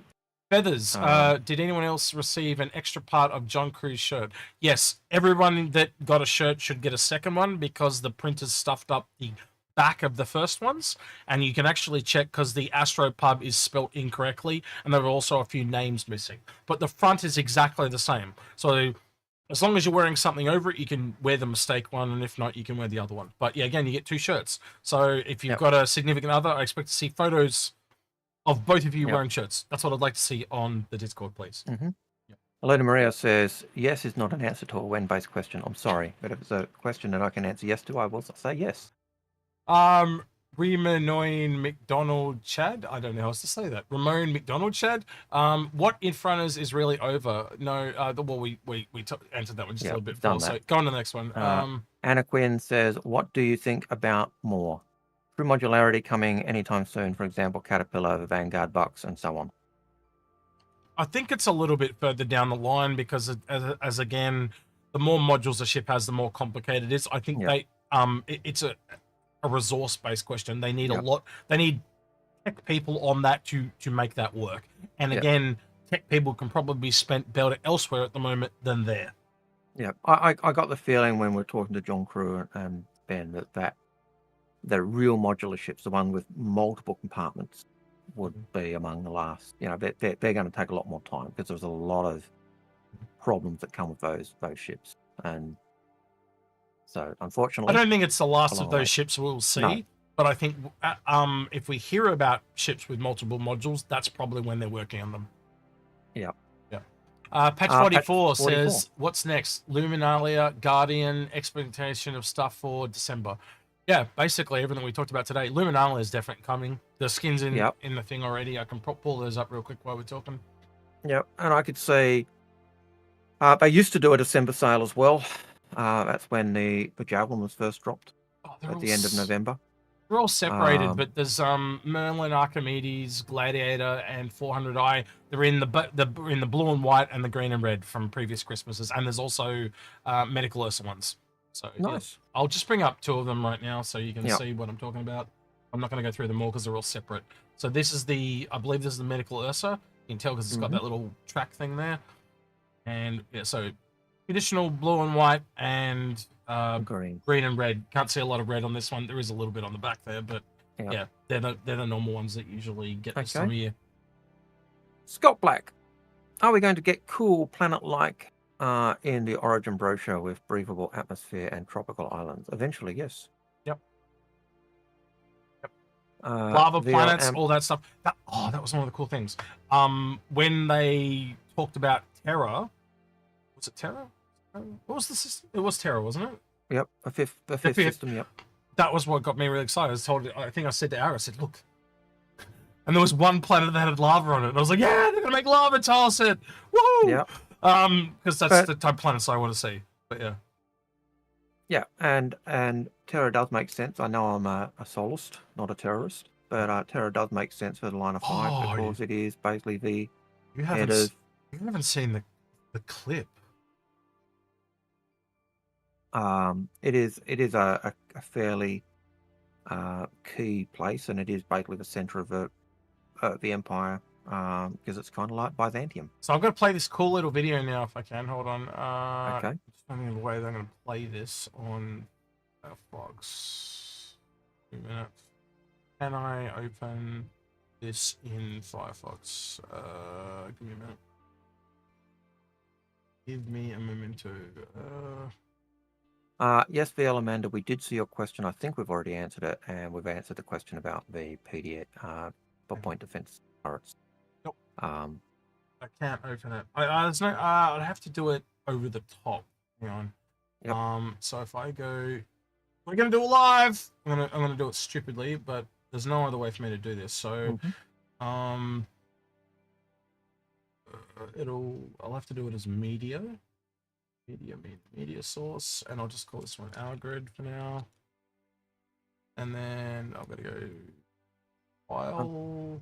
I know it's all riveting stuff for you people watching, but trust me, you'll have a good laugh at Algared's expense in a minute. Now here we go. Wait, there's no sound. Now, right, terror. Restart it. No. Stop. And then I've got to drop that down behind me in Algared. Oh, yes, I know the one you're doing. I'm a terrorist. Yes, you are. Right. No, I'm not a terrorist. I'm a solist. Yeah, Paul's a terrorist. Yeah. Sure. I'd been in deep cover. Yeah. Now, I'm a terrorist. Now, shit, I put it behind that one. Terrorist. Can you guys hear this? I can't hear it. Nope. Can you go? Tell me if you can hear Algared speaking in the video. I'm a terrorist. It says it's playing. Terrorist. terrorist. I'm a terrorist. Sorry, not a terrorist. Can you guys hear it or not? Yes, you you can hear it. All right, cool. I'll play it. The music is very loud, but I'll turn. I can stop the music. That's easy. Music's gone. Bang. All right, here we go. Watch this. I won't be able to hear it, but you guys can. Now, right, go. I'm a terrorist. Now, terrorist. I'm a terrorist. Sorry, not a terrorist. I'm a terrorist. Someone clip that. Terrorist. Now, that's all I'll say. I'm a terrorist. Terrorist. Sorry, not a terrorist. I support terror. Okay, that's enough. Terrorist. I didn't even make this. That's how good it is. I got sent this. Yeah. I told you knocking on my door. I told you that clip would come back to bite you eventually. No, that's only because you told people to make it. Yeah, that's despite the point. That's despite the point. I had to wait like a year for someone to make it, but it was well worth the wait. I am a solist. That was a slip of the tongue, and I actually corrected myself on the video and said, no, I'm not a terrorist. I'm a solist. Paul's a terrorist. But X said, I want a clip of that made. And some of you evil people. Yeah. No, it's not. Yes. I think it's debatable if they're evil. You just admitted you're a terrorist, so I think you're the evil. Azio's going to be knocking on my door. That's right, and it's going to be your fault. Yep. Cool. Good to know. Rum Runner, imagine you're on your endeavor overclocking components and research components. What consumables will you need? I have no idea what consumables we'll need. That is a loaded question. We have to wait and see. Lots of different resources, much like you'll need for repair and salvage and all the other stuff. Yeah. Rum Runner, should we feel bad for people who bought ships with high minimum crew count? No, because they'll have lots of fun playing games with their friends. Their buds. Again, if the Polaris is not showing you anything, it's just how willing people are to work together. I had more fun on that Polaris than I've had almost in any other ship. Yeah. And again, me and Algared had a lot of fun just on Hurricane together. And then we've had that same thing on a Redeemer, and it's just gone up again to the Polaris. And I can't even imagine how much fun it's going to be when we're not doing combat Algared. Take that over to the Orion, or like all those type of ships. It's going to be so much fun. And then we get bored. We just go to something else. Try a different ship. No, 100%. So I don't feel bad for people with ships with a high minimum crew. I just think, and you got to think like people with a Javelin. The Javelin is built as an all-grade ship. It's not built for me and two mates. You know, and if you're thinking that, your head's cut. If you're thinking, yes, it's a ship that's made for effectively an org or doing a raid with a pickup group, fine. But don't think it's a two-man ship. Raymond McDonald. Hang on. No. I'm deleting questions that people asked. Okay. That one's a question. Go ahead. Artemis TGM says, if the Starlancer Max variant is out now, when is the Starlancer releasing? Standard module, non-variant. Standard model, non-variant. When it's done? When the gameplay's there for it? I hope, as I said, I think the Max is a Starlancer, just a plain Starlancer. I don't think it needs the Max title at all. I think it was very misleading that it was sold as a Max, but again, you like that ship, you go like that ship. Do you know what my argument for why the Starlancer's bad or the Max is bad, Algared? Because I had people come back at me and say blah blah blah, all these things like there's no ships around there. The Raelian will literally be exactly the same price at $250, and it has 320 SCU as opposed to what the 250, whatever it is on this thing. Yeah, right. But there's clearly a lot more on the Raelian. Yeah, look, I'm sure there is. One of the things I like about the Max or the Starlancer is the fact that it's got those side-on doors that come down, which make getting the cargo on and off really easy. But you also can't get the cargo through the door properly. So you can't just take it. You can't just take it. So if you're in space, for an example, you can't just take cargo from the back and put it in onto the loader and then drop it down. Okay, You have to take it completely out the back and around the outside. So that's a bit weird. It's essentially the first ship we've ever seen that have two separate cargo holds. Yep, and you can see that's a upscaled variant of the Starlancer, the Freelancers, but those side loading and offloading sections are, I think, the jam. I think they're great, but the problem is, as you pointed out, that second cargo bay where you've got to take it out, and I think it's looking at it as basically one's more of a drive on, drive off side, and one's the load at the base station type load. But Horses for courses. So all those things that I've been deleting, by the way, was when we talked about on Spectrum, all these people mentioned the word question, so they came through to us as questions. So I had to go. I've just deleted like 10, probably 10 of them that were not actual questions. Well, that's okay. That now got us down to half a dozen questions, I think. Yeah, we're down to 3 questions. Yep, I noticed that. Lazari says, what happens to the Idris K upgrade kit now that ships are getting PDCs baseline? You'll know more about that than I.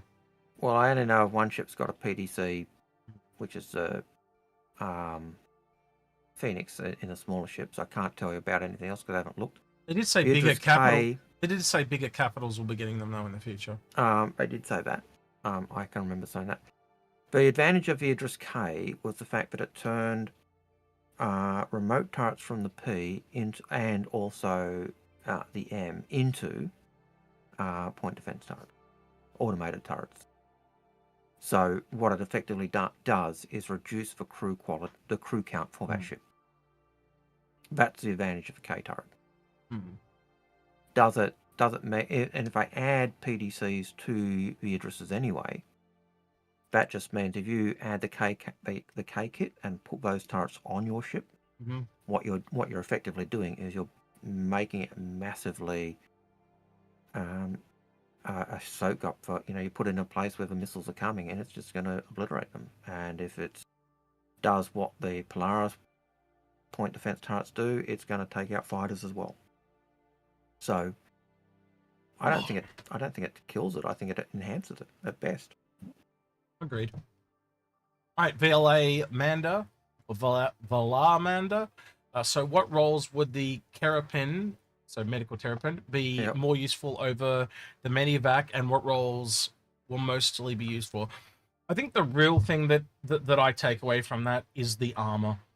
We again, there's been a couple of posts that have come out about the Terrapin in the last couple of weeks. When you look at the armor stats, that thing is like a flying bunker. I think that is like, if you take in a Cutlass Red, he just won't stand the test of time that the medical Terrapin would. So it's built for combat. And the fact that it can close itself down and because it can cut out its heat signature means it can hide. And so it could be on the edge or in the middle of a combat zone behind an asteroid. Yeah, well, again, and then kind of cloak or take its signatures down, zip in, hopefully grab someone and get out, and then vent its heat.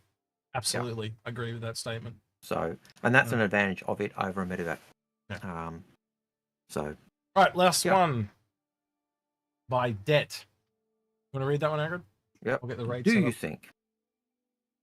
Do you think CIG will finish out the whole series soon, or will they just keep only the A and C up until 1.0 just because those cover the gameplay of those ships well enough anyway? I think the B had a problem with landing, but the D and E, we just don't have the economics yet. You're not going to really need those until you got multiple systems at the very least. I wouldn't be surprised if the B was getting a slight reconcept, because originally I thought it had the 4 pillars, but it's supposed to still be able to land from memory. Well, yeah, where you've essentially got to redesign it to be 3, don't you?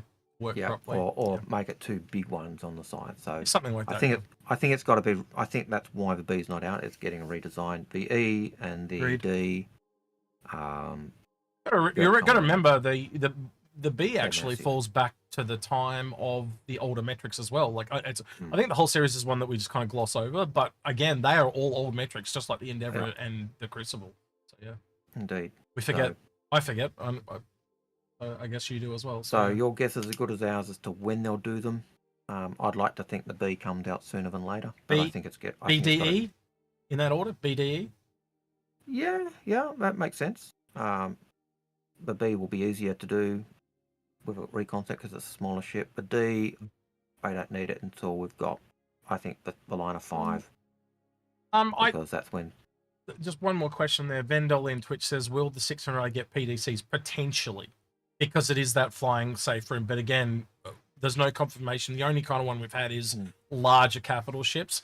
But if one was going to get it, I would say it would be that are smaller. I think you'd agree, Algared, it would be those luxury-based defense type things. More defensive than offensive PDCs. Well, you'll remember that the 890 jump was supposed to have point defense turrets. Yeah. At the moment, I think some of the missile turrets are where the point defense turrets were supposed to be. So agreed. And it might be the same on the 600. Again, if there is a missile turret on that thing, assume that it might change. But yeah. Again, don't take our word for it. Again, there is a fair bit of speculation and assumption there, Vendel. But again, that would probably come along with the rework. Like any ship, grab a CCU, sit on it. Yep. Doesn't turn out what you want it to be, just melt it, and you're not at any loss. CCU elsewhere or melt it, yeah.